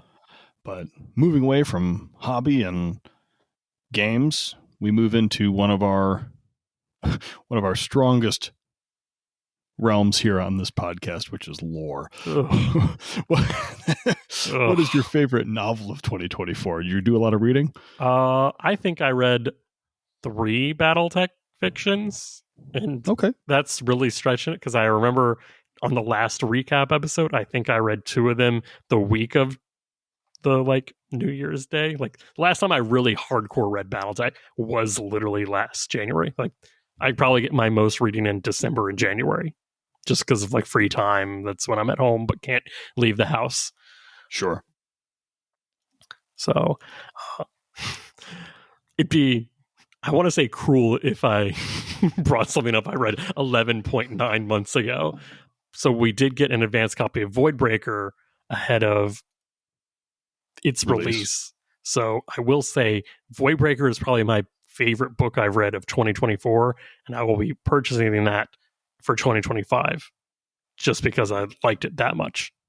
Like it had everything I want in a BattleTech book that does not revolve around like a major battle or something else. Like this is not spoilery, so I can say it. So like me being able to follow like what Tucker Harwell is up to now, like how are the HPGs affected? Like it goes into a lot more backstory, a lot more technical stuff, as well as like internal politics of the sphere and clan society right now. Like it's great. It answers so many questions that I didn't know I even had, and it fills in gaps, and it actually pushes me to read backwards. Like, oh, I didn't know this was involved this place. So it's like I said, it's weird that an advanced copy book is my favorite book of 2024, but it is. Yeah, that's all right. I'm still part of the way through that one. I'm going to finish it up soon here, but it's, from what I've read, it's great. So I can see why you picked it. I read some other cool stuff that's not, so been reading some cool stuff from Jason Hansa that's not quite out yet, so I won't talk about that. But Skull of Foxes was great, and we read that for book club. And while it was a great book, if I had to pick a favorite for 2024, I'm sorry, Jason, I have to go with Brian Young's Without Question. We follow my boy G. Chistu and the Jade Falcons on Sudetan. Really enjoyed that book. I really like seeing the direction that the clan is going, and it's always fun to root for the home team, right? I don't know. Just because you like, a telephone company and some weird zealots doesn't mean that, the most honorable and humble of clans is bad. Yeah, I think that's exactly what that means. No, you can go worship toasters elsewhere. All right. This was one of my questions. What was your favorite tactic you used in a game in 2024? Like skill thing that you as a player, like you had to dig through mentally, like that. This is a rules paragraph that will do me better here. When I read this question, when you posed it, right, the favorite tactic, I think, especially at Southern Assault, I did a great job. I don't have like a rule that I like gotcha with somebody, but it was I think it really kind of mastered I don't know if there's a name for it. It's probably called something like a technical term, like a feint, but I call it the old dangling bait, right? Like I put a mech out in an inopportune position to attract attention, even though it should not be my opponent's focus, right? It's the old look over here, and then I either get something that's wounded out of the way, or you just kind of, it's not like a bait and switch. You're not switching with anything, but you just dangle it out there and let them take a couple swings at it. And, it's not the best shot for them, but they take it anyway. Cause like most people, right? Just like you and I, Josh, we always go for three objectives. We can't help ourselves. Yeah. A lot of people really cannot pass up good shots on a mech, even if it's not something that they can kill in one turn. So they go for that when they ought to be shooting at something else, right? Yeah. So I think I made a lot of good use out of the old dangle and bait. What about you? What's your favorite tactic? This has to be death from above, shockingly. Really? Like knowing how to do it like properly, like knowing the full rule sequence of how to do it, that you jump at what time any PSRs you have kick in, but especially if you need to get a unit off of its hex, like off an objective. So like I can trace me talking about this to the Triangle tournament this year, which I think was May. May sounds good.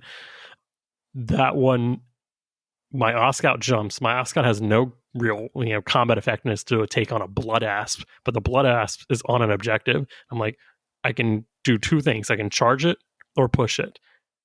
I was like, neither of those are great. And then the third option is I can death from above it. And that's much more what an Oscout can do. As long as the mech is not destroyed in air, like cored out, my Oscout lands on that hex and it displaces the blood ass. As long as I don't die before that happens, that's okay. I can fall, I can fail the PSR for the landing. That's fine. But I still get control of that objective. I deny my opponent. I was like, this is a big brain move. Yeah, it's a good tactic. Yeah. And I don't think a lot of people think about it because normally DFAs are generally considered not very good. You're going to take a ton of damage. You're probably going to take more damage than you're going to deal. Mm-hmm. You know, I mean, it's a pretty risky gamble, but there is a lot of value in moving somebody, right? Control the board is huge. Yeah. Like if you have an opponent that didn't move and is in heavy woods, my brain goes, yo, a DFA is a 7-up if you're a good skill, you know. Like if you're a piloting 4, it's just the jump. It's just the jump. Yeah. So upgrade your piloting skill. Jump on Do them. it. It's cheap. It's cheap. Yeah. It's way cheaper than gunnery. You know, people sleep on that. But Josh, did you have a favorite mech of 2024? There was a brief period where I had a problem, and that problem was heavy Gauss rounds. Yeah, there were like 4 episodes where all you talked about was this dumb heavy Gauss gun. Yeah, the Hollander, the Dark Age Hollander with a heavy Gauss rifle was just so good. Like, I struggled to enjoy the single mech or single gun mechs, but this was something where it's a gun with legs. Like, it is not a mech. It is gun. And it's gun. Just throwing it out there. I remember I played one match against, I want to say Neil, and Neil took 3 or 4 assault mechs, and I took 2 mediums and 2 lights and some battle armor.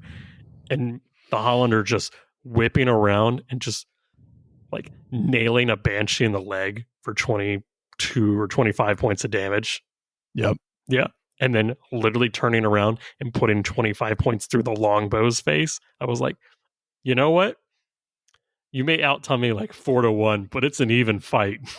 Right, yeah. Well, especially when you're putting out that kind of damage. Yeah. So it was great. It felt good. Like, it died. Like, it wasn't invincible, but I think it just 3 games in a row was just like, I earned my weight. I earned my kills. It punches above its weight class for sure. Absolutely. It's made of tissue paper, but it'll put the hurt on in the meantime. Yeah. What about you? What was your mech of 2024 that you just like made you feel good? Yeah, man. I found when I was planning for Southern Assault, I found the Mangonel, which is just this goofy looking heavy chunk of metal. And I took it to Southern Assault, and it's like a 5.53, moves 10 inches, TMM2, has flak. I was like, this is everything I want. And it's got this really big like front torso with this double gun that sticks out of its chest, and it's a wild looking thing. But I don't know why. It just made me happy. It made me really happy. And it's kind of a dumb mech, and you don't see a lot of them, but it was fun and it did work. So nothing to complain about. No need to. All right. That's favorite mech. Josh, what's your favorite non-mech? This is the hardest one. Like, not because of like any particular thing, but like I used a lot of good non-mech units, and it was like, how do I pick one? And it's like, I think I'm gonna have to give my 2024 thing up to the Ajax assault tank. Yeah, just because big like, monster of a tank. The big monster of a tank. I converted it to have like 3 Rack 5 turrets, and it's a nice looking model. You really did a good job on that. I took the saw. I took off the SRM, so it's like literally exactly how it is. And then I put the free hands on it, rack and roll. And I was like, okay. I'm just a little sad that I've only used it in Alpha Strike. Like, I haven't got to roll the jamming and all that fun jazz. Well, you will. I'm still impressed by that model, man. It looks great. Yeah. So that's a great non-mech choice for the year. I went a little bit of a different direction. I picked the Condor Heavy Hover, which I took the upgrade version. Is that the one with reflective armor? Yeah. Yeah, I was like, oh my God. I kind of expected this one to be yours, just the way you've talked about it as an asset. It did so much work, man. Like I've taken it in mercenary games. I took it to Southern Assault. Yeah. And it just, the thing is, in Southern Assault, or I'm sorry, in Alpha Strike, it has AMS and reflective. So it's just, it's TMM3, right? It's got reflective and reflective armor and AMS. So it's fast. You can't hit it, or it's harder to hit. And then when you do finally hit, it's just soaking damage, it's a 3/3 in Alpha Strike. It's just a neat little machine. It did a lot of work for me, so really like it. And I like the paint job I did on it too. I think it stands out pretty well. I love it. Like, I haven't used it yet, so I don't think I've gotten that box. So it'll be fun when I get to experience the Condor. Nice. All right. This one's for you. What is a new rule that you did not know in 2024 that you started using? Or at least enjoyed, knowing about? Sure. Yeah, this is real easy because 2024 is the year that I really started playing Classic. I mean, it can be Alpha Strike. It can be Alpha Strike. I'm not going to hold you to it. No. It's important because we talked about the skin of the teeth ejection rule for our head episode, right? Yeah. I'm like, okay, I'm never going to use this. When is this ever going to be helpful? All right, we'll talk about it. We'll put it out there. That's great. And then I get to my Krusty Krab mercenary game, and Martin shoots me in the face, and I'm like, oh no, I'm about to lose a pilot. This is horrible. Just kidding. I remembered this skin of the teeth ejection that we talked about like 3 weeks ago. This is fantastic. And then I splattered my pilot all over the trees behind me, but that's not important because I remembered it and it was fun. And I didn't realize how much fun having that last ditch effort was to like throw into the game. It injects like so you're saying there's a chance into the game, right? And it was like, yes. I mean, I know I need an 11, but I might make it. Maybe. It didn't work out, but you had that chance, and that was fun. What about you? I want to go with the same. I think skin of the teeth ejection. It has not helped me at all. I have not passed the skin of the teeth ejection roll, but just knowing that it's there, like your pilot can eject. Don't worry. Even if you turn off, I am leaning towards turning on, ammo explosion, pilot eject. I feel like that would have saved like 2 of my pilots in sim fights lately, but just having the skin of the teeth ejection, like, okay, things went bad, but maybe on a 10 up, they don't go super bad. So knowing the full ejection rules is like the other half of that. Like, okay, I can eject in a regular on the table game of Classic and be able to see like how many pilot hits does my pilot take? Does he die on the ejection, or does he die going hitting the ground kind of thing? So right. I think, we'll be having more of those fun rule episodes this year. So don't worry. Those are coming back. Winter and fall is always a weird, tournament season, news season, and games played season. So don't worry. We'll teach you more, folks. Excellent. We just did a bunch of favorites. Now let's look at the other side of that coin. Yeah, I wanted you to really reflect on what you regretted about 2024, besides joining the podcast. I wasn't going to say anything, but no. Where should we start with our... I think we should start with the unit that you paid C bills for, like actual money that you have not even used. Like you may have taken it out of the box, may have looked at it, like dreamt about it, but you just never took it out, never took it for a game. You were just like, oh boy, I really want this. And as soon as you had it, you're like, I don't want to play with you anymore. I mean, outside of like the vast majority of the Kickstarter that I still have, I mean, there's just so much to I mean, I wanted all of it. I got most of it and I haven't used a lot of it. The things that I would have to say I was really excited about and haven't used yet, I bought a bunch of Copus battle armor for my Free Worlds League, and I was so jazzed when I got it. I'm like, this looks great for Alpha Strike. I'm going to use it. And it's still in the blister. I haven't even taken it out yet. And it's odd because I was so excited for it. And now that I have it, I'm kind of like, meh. It hurts. It hurts. Yeah. What about you? I want to save my Spartan, like the Snords Irregulars. Like Mm-hmm. that's one where I was like, I don't want a Snords Irregular box. That's okay. So I got the single from Fortress. I was like, okay, I'll pay that money for a Spartan. I'm going to use that. Like that's very much me. A 5/8 assault Comstar Word of Blake baby. Like that's all me. And then I proceeded to like hardly play any Comstar or Word of Blake this year, and especially not assault mech levels with like medium mech level guns. So it was one of those like, I really want this. And I even thought about taking it to like Motor City Mayhem and like running to that as like my command mech. And I was like, nah, you're going to pay to guillotine. I was like, hey, okay. I'm not even going to prime the Spartan. Oof. Yeah. So still gray, huh? It's still gray. I literally looked at it. It's in my Kickstarter mechs to do list, but it's like, I don't know. Maybe I'll run it for Word of Blake this year, but yeah. All right. So you haven't used it, but to kind of build off of that, you sound dejected that it hasn't been used yet, right? Yeah. What unit did you use that you're the most disappointed with? It's probably my standard non-Omni Centurion for my Lyrans, my Sky Rangers, I think. Like I put that cool crystal blade on it. I painted it. And it's like, okay, I'm running you in a tournament. And it's like, I'm not going to hit.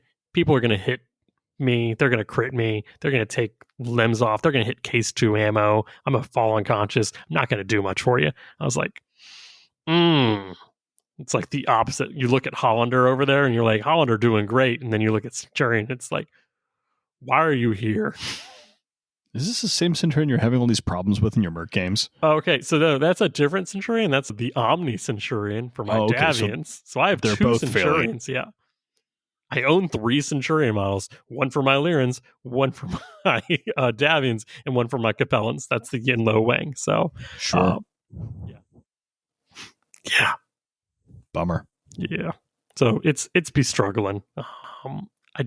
I know it's, quote, it's just a Centurion, Josh. It's an AC-10 variant, ballistic, a missile, and a laser. Like, you're not going to get crazy stuff out of a 40 or 55 tonner, 50 tonner. Yeah.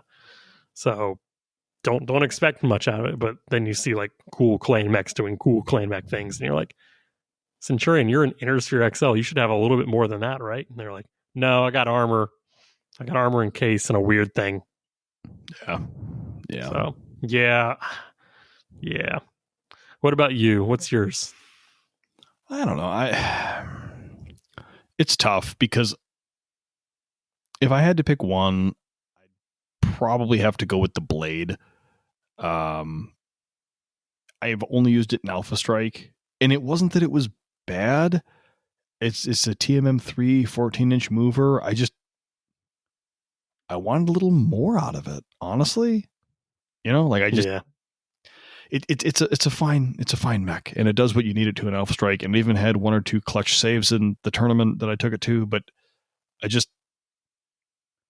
now that I've got it, I'm kind of like, all right, like you're there. I'm probably never going to use you again, but not through any fault of the mech. It's just a little bit too weak for what I want it to do, right? It's just a little bit too fragile. It doesn't do quite enough oomph to make it a glass cannon. I understand that. We'll do the opposite of this coin. What's something you did paint? Like you did purchase paint, you put all the work in, and you put it on the table, and you were like, maybe I don't like this. Whether it be the painting side, like you painted it and you're like, I don't actually like this paint compared to the other stuff. Like it was a test model that stayed in, or like you just painted it, never like tested it out, and you were like, I don't like this mech at all. So for my Mercs, one of my test pieces that I've been working on is this quick draw, and it's just a quick draw. It's not. I mean, it's not really exciting. I've used them in some of the video games, and they're just kind of And now that I have this one, it's like it came up on a random roll for the Mercs. I bought it, so I painted it, but it's there. I mean, I'll probably sell it before anything else, but here it is. So, what about you? It's a quick draw. Like, Yeah. Yeah, that's a rough one. I mean, I thought long and hard about this, and then I went back to my Centurion, like the same Sky Ranger Centurion. I was like, I painted it, and I didn't like the paint job either. And that might be because it was the test model for the Lyrans. Okay. But like, I literally was at the store, like looking at paint, and I was like, the way to get this color is not easy because I have to use like a brown or red, and then I have to like coat it in like the fluorescent red to really bring out that orange. And it's like, right, that's fine. It's just a lot of work for a Centurion. And I remember I did like 3 test coats on that Centurion, so it's a little thicker than the others.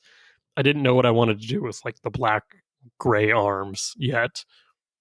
And then it's just a standard Centurion pose. So it's like, okay, cool. I'll use like cool crystals and stuff in front of it. And then it's like it looks like it's cool there, but even the basing, like it was the first one I did because it's the test model. So it's like nothing felt right on that. I don't know how to fix that. Like it looks good, comparatively to the rest of my stuff. But like for me, it's kind of like I need to find another medium mech to fit where the Centurion operates. Sure. Just because I don't want to look at you anymore, Centurion. I'm done. Done with you. Yeah.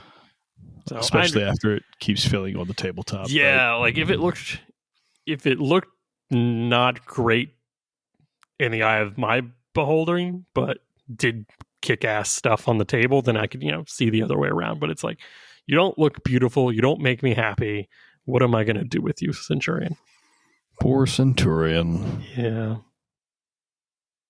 Buddy. Well, that's enough downers. Let's move on to 2025. Woo! Looking forward. Yeah. All right. Steve, 2025. Yes. What are you... We'll kind of like shoot off this from the first part. What are you looking forward to product-wise from 2025? Ooh, okay. It's tough because I got a laminator. So I am now laminating all the record sheets, and I love it. I'm so excited to print record sheets and laminate them and then take my dry erase markers to the store. That's awesome. But that's not really product, right? I know that they teased Jade Falcon force packs at KrenskiCon. I want them. I need them. And I'm going to get them. And I need more plastic tanks because there are 2 boxes I need to paint for my BSP stuff. There are 2 boxes I need to get my hands on. I need the Ontos box and the Condor box. We all need those. I know. They're in high demand and I can't find them anywhere. So I'm going to keep my eye out. But I need those to hit public circulation so I can get another round of those. I really should have. If I were a smart man, I would have just doubled up all the vehicles in my Kickstarter pledge, but I didn't because I'm dumb. And here I am scrambling, looking for more tanks. See, I told you what you need to do. You only paint 1 now, and you leave the other one in gray for when you need it. I ran 2 Manticores this last mission, right? I mean, I used 2 Manticores. I had 2 painted Manticores on the field. It was great. And I'm like, no, you have to. You're legally required to take 2 different things. That's not true. Not true. I like doubling up. It's really easy. I need 1 card in front of me. It's awesome. But what are you looking forward to, Josh? I had to think about this, and I would flip back and forth between my answer. I'm looking forward to the Ill Clan portion of the Mercenaries Force Manual. Okay. I'm not all right. I say that I'm not looking forward to the Force Manual. I'm looking forward to the Force Manual, but I'm more looking forward to the Ill Clan, update, because everyone's playing mercenary campaigns right now. And this will be the, what to do. If not that product, I'm looking forward to the Mercenaries Handbook, which should be coming out this year. It's just gone a little quiet on the product news updates side. So it's like, okay, what's going on with that? Is that one of those it got a little too big for its britches and needs to go back in the oven. That was, I want to say, early development teaser that we saw. So yeah, I think CGL's a little bit behind on some of the release stuff, because some of those box sets that were supposed to be coming out were like Q4 24, and those have not hit shelves yet. And I don't know if that means that we're going to get more in Q1 of 25, or those are all going to be delayed. I mean, it could be a compounding issue, and we may see everything backed up for quite a ways. But, you never know. Yeah, I know the Mercenaries Force Manual will definitely be this year. If that's not available, or if that is the only thing, I'll take that. The Ill Clan updates, essentially. So Sure. I'm hoping that we will see people like playing with those, playing with the special command abilities, playing with more of like the fun rules in those. So, yeah. Speaking of new books coming out, Josh, anything you're looking forward to novel-wise? Wait, I just read my book for 2025 in 2024. You can't say Voidbreaker again. I mean, I'm excited for it too, and it's not quite out yet. But the problem is I don't know what's like lore novel stuff is coming out, so I don't think about that. Okay, so you're most excited for Voidbreaker that you've I'm already most read. excited for something that I know is coming out this month. I don't know like what. I know there's like Wards of Reaving book coming out. Yeah, possibly. That's Jason Hansa. Yeah, and he's book 2, I think. There are a couple others coming too. So I think a lot of people are excited about that. But no, I can't really list a novel that I'm excited to come out, because I pick those up piecemeal. Sure, maybe that's Shrapnels, but I don't. Even those, I pick up those digitally for like a short story or two, and that's it. Sure, that's fair. I mean, you're not a big lore guy. I'm not a big lore guy. I'm sorry. No, you don't have to apologize. I do. People hate me. People send in the hate mail. They're like, Josh, does he know how to read? It's like, yeah, a rule book. I don't know if that's the reason people hate you, Josh. I'm just kidding. No, I mean, I would say I'm actually pretty excited for some of Jason Hansa's novels that are coming out. I hope to see new Falcon books. That would be great, because I always want to know what's going on with the most humble and honorable clan in the Ill Clan era. So that's what I'm looking forward to the most, and hope to see those soon. TM. Hobby wise, let's go back to my realm. What do you want to improve on, master, or like learn something new in 2025? Sure. So we have a buddy, Dan, from the Listening to Paint Dry podcast. He says you need to be a braver and happier painter, right? That's what he always talks about. So I need to be braver and try new techniques. I just picked up several materials to start oil washing. Whoa. Like that, the oil line filling stuff. Yeah. I've never done it before. I'm nervous about it. That's my big learn how to do this in 2025 project. And with that, the reason I wanted to start doing that is because I want to start building Comstar Word of Blake. I'm probably going to build a small force for that just for funsies. And I think in order to get some of those whites to really pop, I need that dark wash line. So we're going to try oil washing with those. And hopefully by the end of the year, we'll have a nice little force to look at. Yeah. I'll be happy to see you painting some rarely take clan mech units. Everything's Innersphere built. Yeah, I mean, it's something different, right? I'm trying to find a use for some of these things that I have in the tote. So we'll learn how to do that. You and the totes, man. You and the totes. It's way easier to throw them in a tote. If they're unpainted, they can go in whatever. They go. There's a bucket upstairs with mine.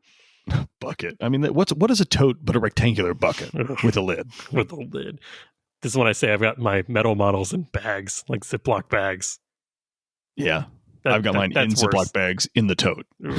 We're so bad. We're the worst. The worst. What about you, Josh?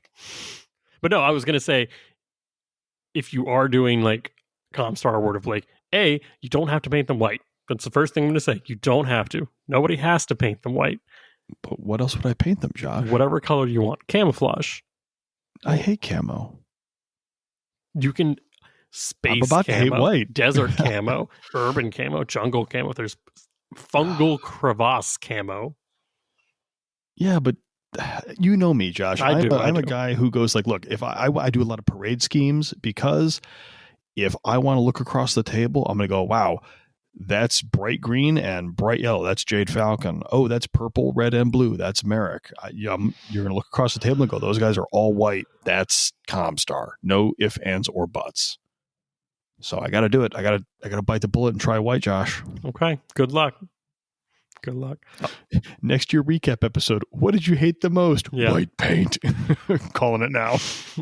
I warned you. That's all I'm going to say. Hobby-wise, what do I hope to improve?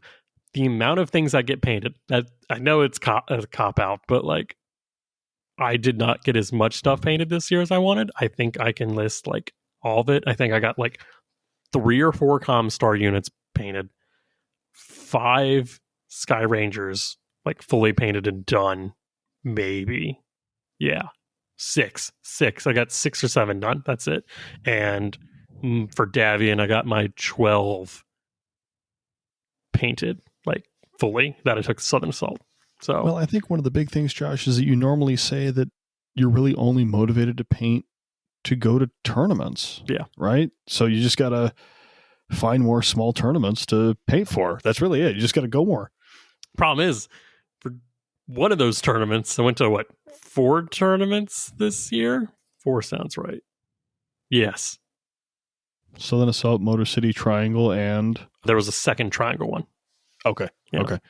And yeah, I took Comstar to one of those. So I only paid the 3 of those units for one. And the other one, I took the same units as I always take. So it's like, I did not have to paint anything for really 2 of those. So yeah, I think that reduced my painting down. Probably. Yeah. Probably. So I just want to get more done. I'm setting the resolution, the goal. My goal is at least 52 units. I'm going to say mech or bigger vehicle, mech or medium vehicle up. Battle armor doesn't count. Okay. Yeah, 52. That's all right. 1 for week of the year. 1 per week.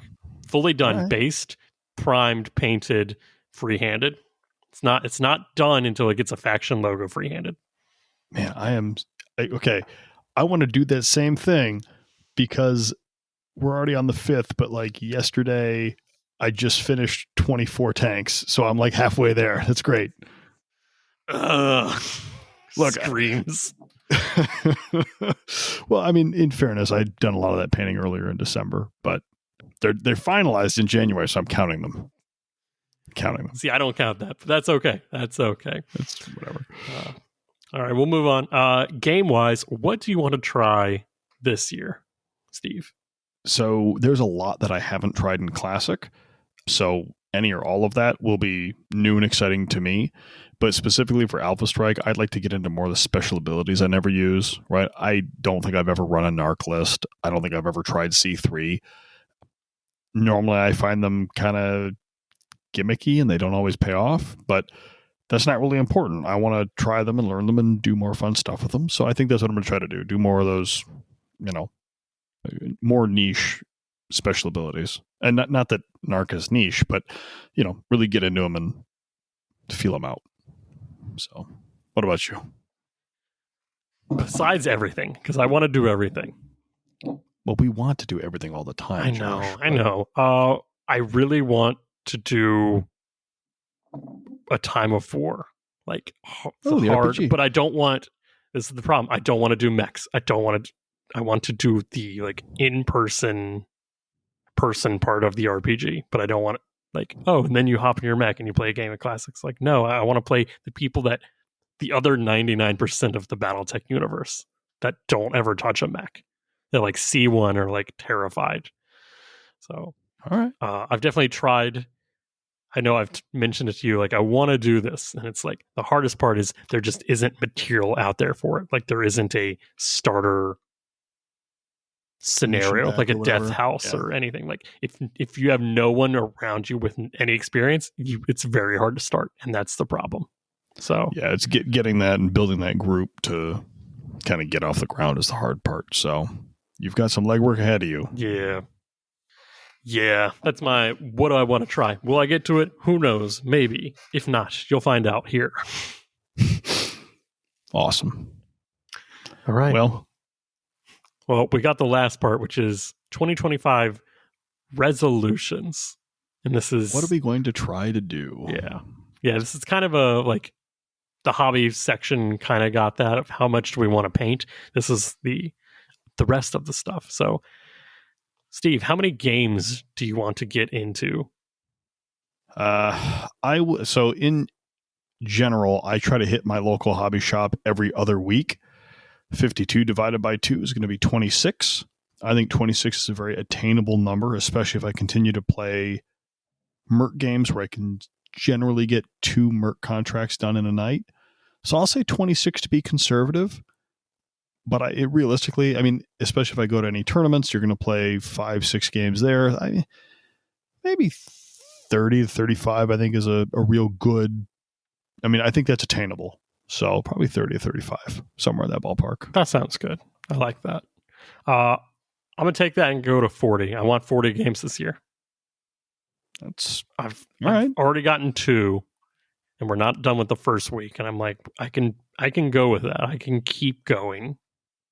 Yeah, I've got 1, so that's good, right? So I'm twice as good as you. So yeah, we're doing this already. We're doing great, right? That's great. I'm not going to go the full 52. I'm going to say 40 games. I can get 40 games in. So that's like... that's if that includes Mega Mech, then that's certainly... Mega Mech against a person, yeah. Yeah, well, not Princess. Princess. Princess don't count. I need you versus a human that can outdo you, I can outlucky you. That's like everybody, Josh. Yeah. It's not a high bar for me. Yeah, so I guess now I'm actually at 3. So maybe 40 is too low. Should I just say 52 and, let the anxiety slowly creep up on me as the number doesn't go up? Don't set yourself up for failure. You know what? Yeah. 45. 45. Do attainable goals. 45. All right. How many events do you want to go to help contribute towards that 45? Josh? I mean, that's part of it. It's like just one event is 3 to 6 games or so. Yeah. Mm-hmm. I'm going to say 5 events. I, of course, want to do Brawl in the Bluegrass. I think that's coming up this spring. We've got our local tournament. We've got another Southern Assault, and I'm going to leave myself open for 2 mystery events, just like wherever it takes me. Okay. Those are the ones I know I'm going to. I don't know if I'll make it up to Motor City. I don't know if I'll make it out to like Adepticon or Gen Con or NashCon or any of the other cons, I should say. But I'll leave it open for if everything aligns for me to go to one of those, I will go to one of those. Awesome. Yeah, I think for me, I'm going to say 4 events. And I know I'm going to be at one of those because it's Motor City, right? I'm not going to be playing in it, but I got to run it. Yeah. So I think that counts. I'm going to be going to Southern Assault because assuming I don't get outbid for slots because those things fill up so fast. But I'll probably hit Southern Assault and Motor City. 2 more, right? I'd like to hit Brawl in the Bluegrass if I can make it. I think it'd be a riot, but I got to check calendar and everything else. Yeah. Work's been brutal. So being able to get away for a couple of days is harder than it should be. Is work getting harder as we can go along in our lives? I feel like, 2 years ago or 3 when the podcast started, I was like, oh, I got plenty of time. And now it's like, I need more people to help me. This is rough. Everything is harder every day. But this isn't an After Dark. So I'm going to look, this is not an After Dark. So we're going to keep positive and keep all the trauma for the After Darks. If you want to hear about all the horrible things in our lives, you can become a patron and listen to those. But no, we're going to stay positive. I'd like to hit Battle in the Bluegrass. I'd like to try to make Battle for the Bay out in Maryland. I think that'd be a lot of fun. But again, that's a little bit further of a drive. I'm slowly working on my wife to come with us and go look at things. It'll be cool. Bring the kids. I'll just take a day. I'll go play. It'll be fine, right? I don't think I'm getting anywhere. She's giving me a nasty look. I don't think it's working. Yeah, they do that. But no, I think 4 events for me, I think would be, if I can manage it, that would be great. Here's the kicker to that one. How many awards you win? How many trophies you taken home for the Mechbay? Man, look, I'm just happy to be here, right? I'm not going to set myself up for that. If I can, I go and I play hard. And if I get something, great. If I don't, no worries. I will say I'm coming home with at least one because I make a test trophy every year for Motor City to see how they turn out, and I make it best tournament organizer for Motor City, and I give it to myself. So I get my test trophy every year, so I'm getting at least one. That's like both the loserest and coolest thing possible. Like, in truth, it started. Well, no. In truth, it started because I wanted to do a test trophy to see how they would look. And it also gives me a record of all the trophies I did previously, so I don't duplicate any between years. That's why. But I do have a little trophy shelf for all my Motor City trophies just for me, which is kind of lame. But how about you, Josh? What, are you going to set the bar like 9 trophies or something and win them all? I went to 4 events this year, and I technically only went home with 3 trophies. One of them was best painted, one of them was best hobbyist, and one of them was second place tactics. So I did get second place at the other event. There were no trophies. It was you're either first or you're last for that one. So it's like, so I think I'm going to keep it the same. I think I want 3 trophies this year. I'd like at least one more, like, tactical general one. Those always seem to slip out of my grasp, and I just fall into your stuff's best painted. So that's what I'm like. No, I'm a good player too. Like, give me that one. Yeah, I mean, you could always just host your own tournament and give yourself a trophy. It's kind of fun. I might do that. Maybe that'll be how I get to 5 events this year. There you go. Host your own, give yourself a trophy, put it on the shelf, and feel good about yourself. Yeah.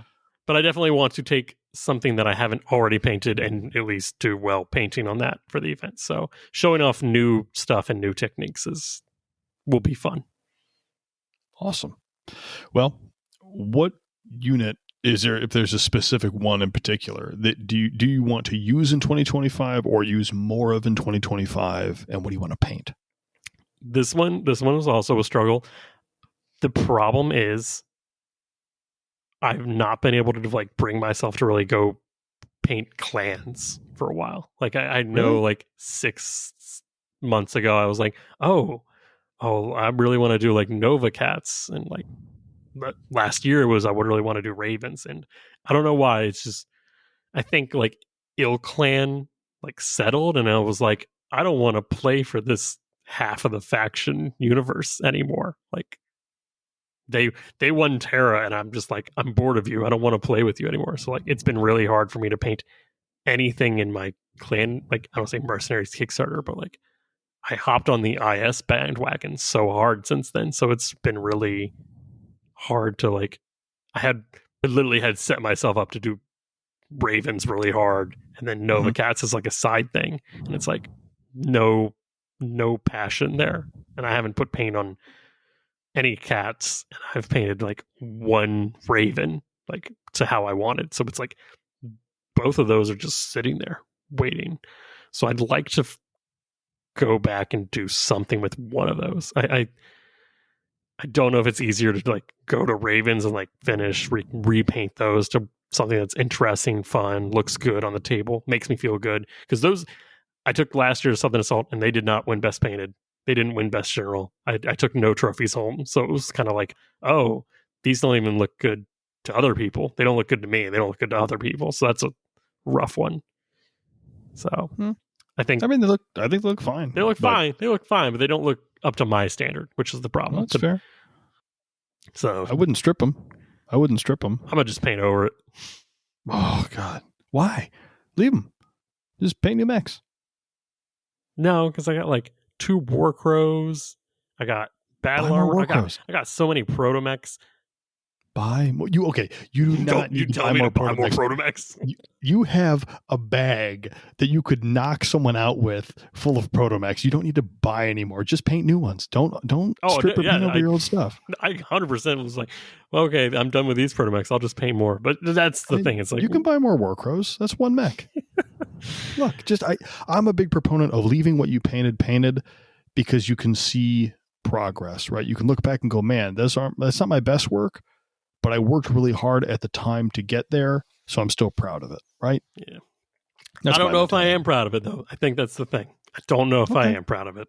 So, well, like I said, I want to finish a full star, just a star. I'm going to set the bar low, a full star of either ravens or cats to like painting competition standard, like done, based, free-handed. All right. Nice.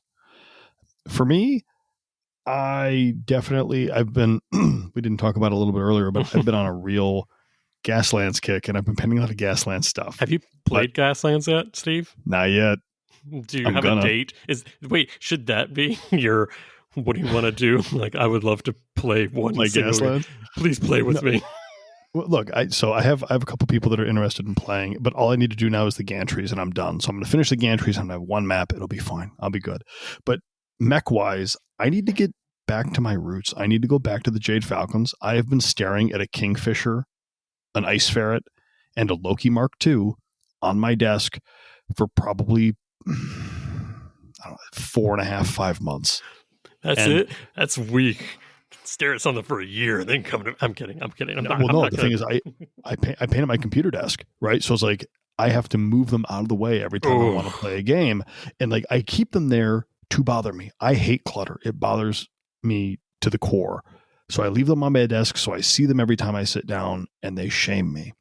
My goal is to finish them up. I just can't bring myself to paint them, right? I'm just not doing Falcons. I similarly have been doing a lot of Inner Sphere stuff. I'm really into the Merc stuff, so I'm painting all these unused Inner Sphere Merc things that I have lying around, and that feels really good. But I think I need to finish these Falcons.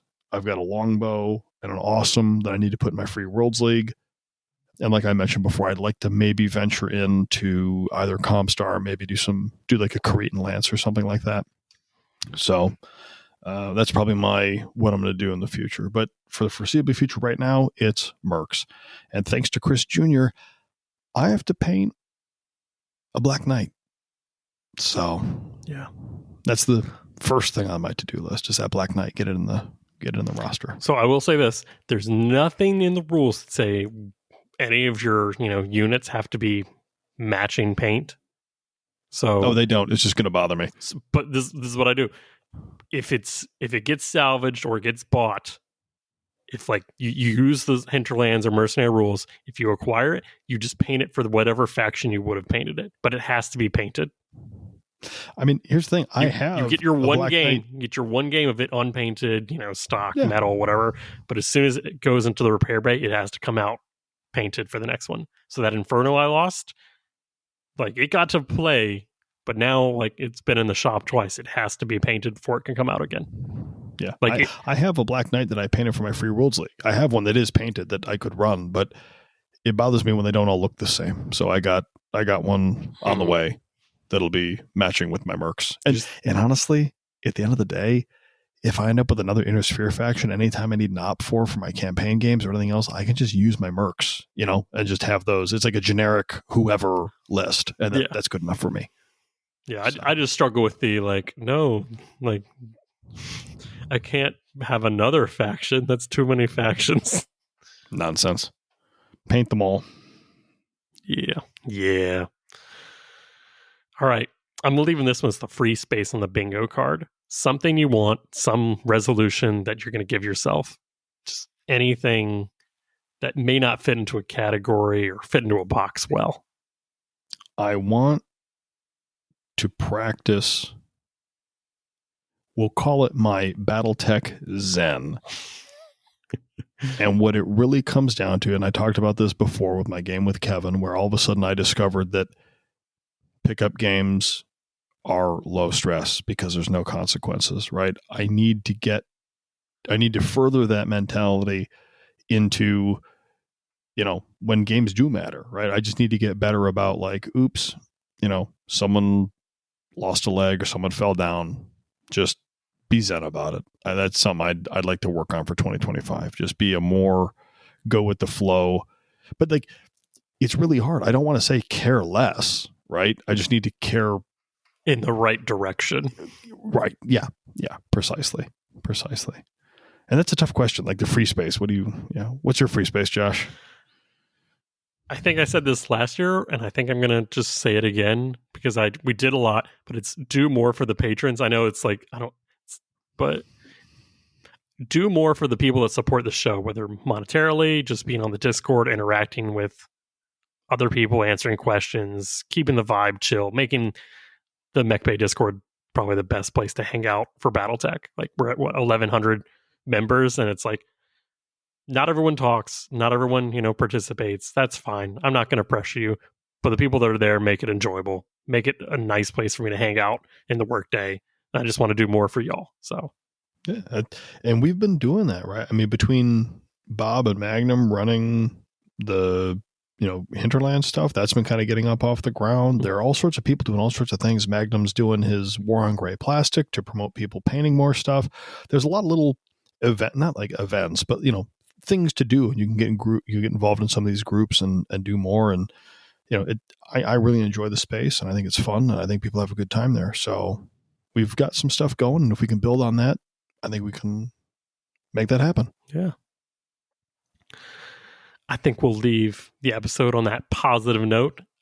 Yeah. Steve, thank you for coming on in 2024. I hope you enjoy more co-hosting in 2025.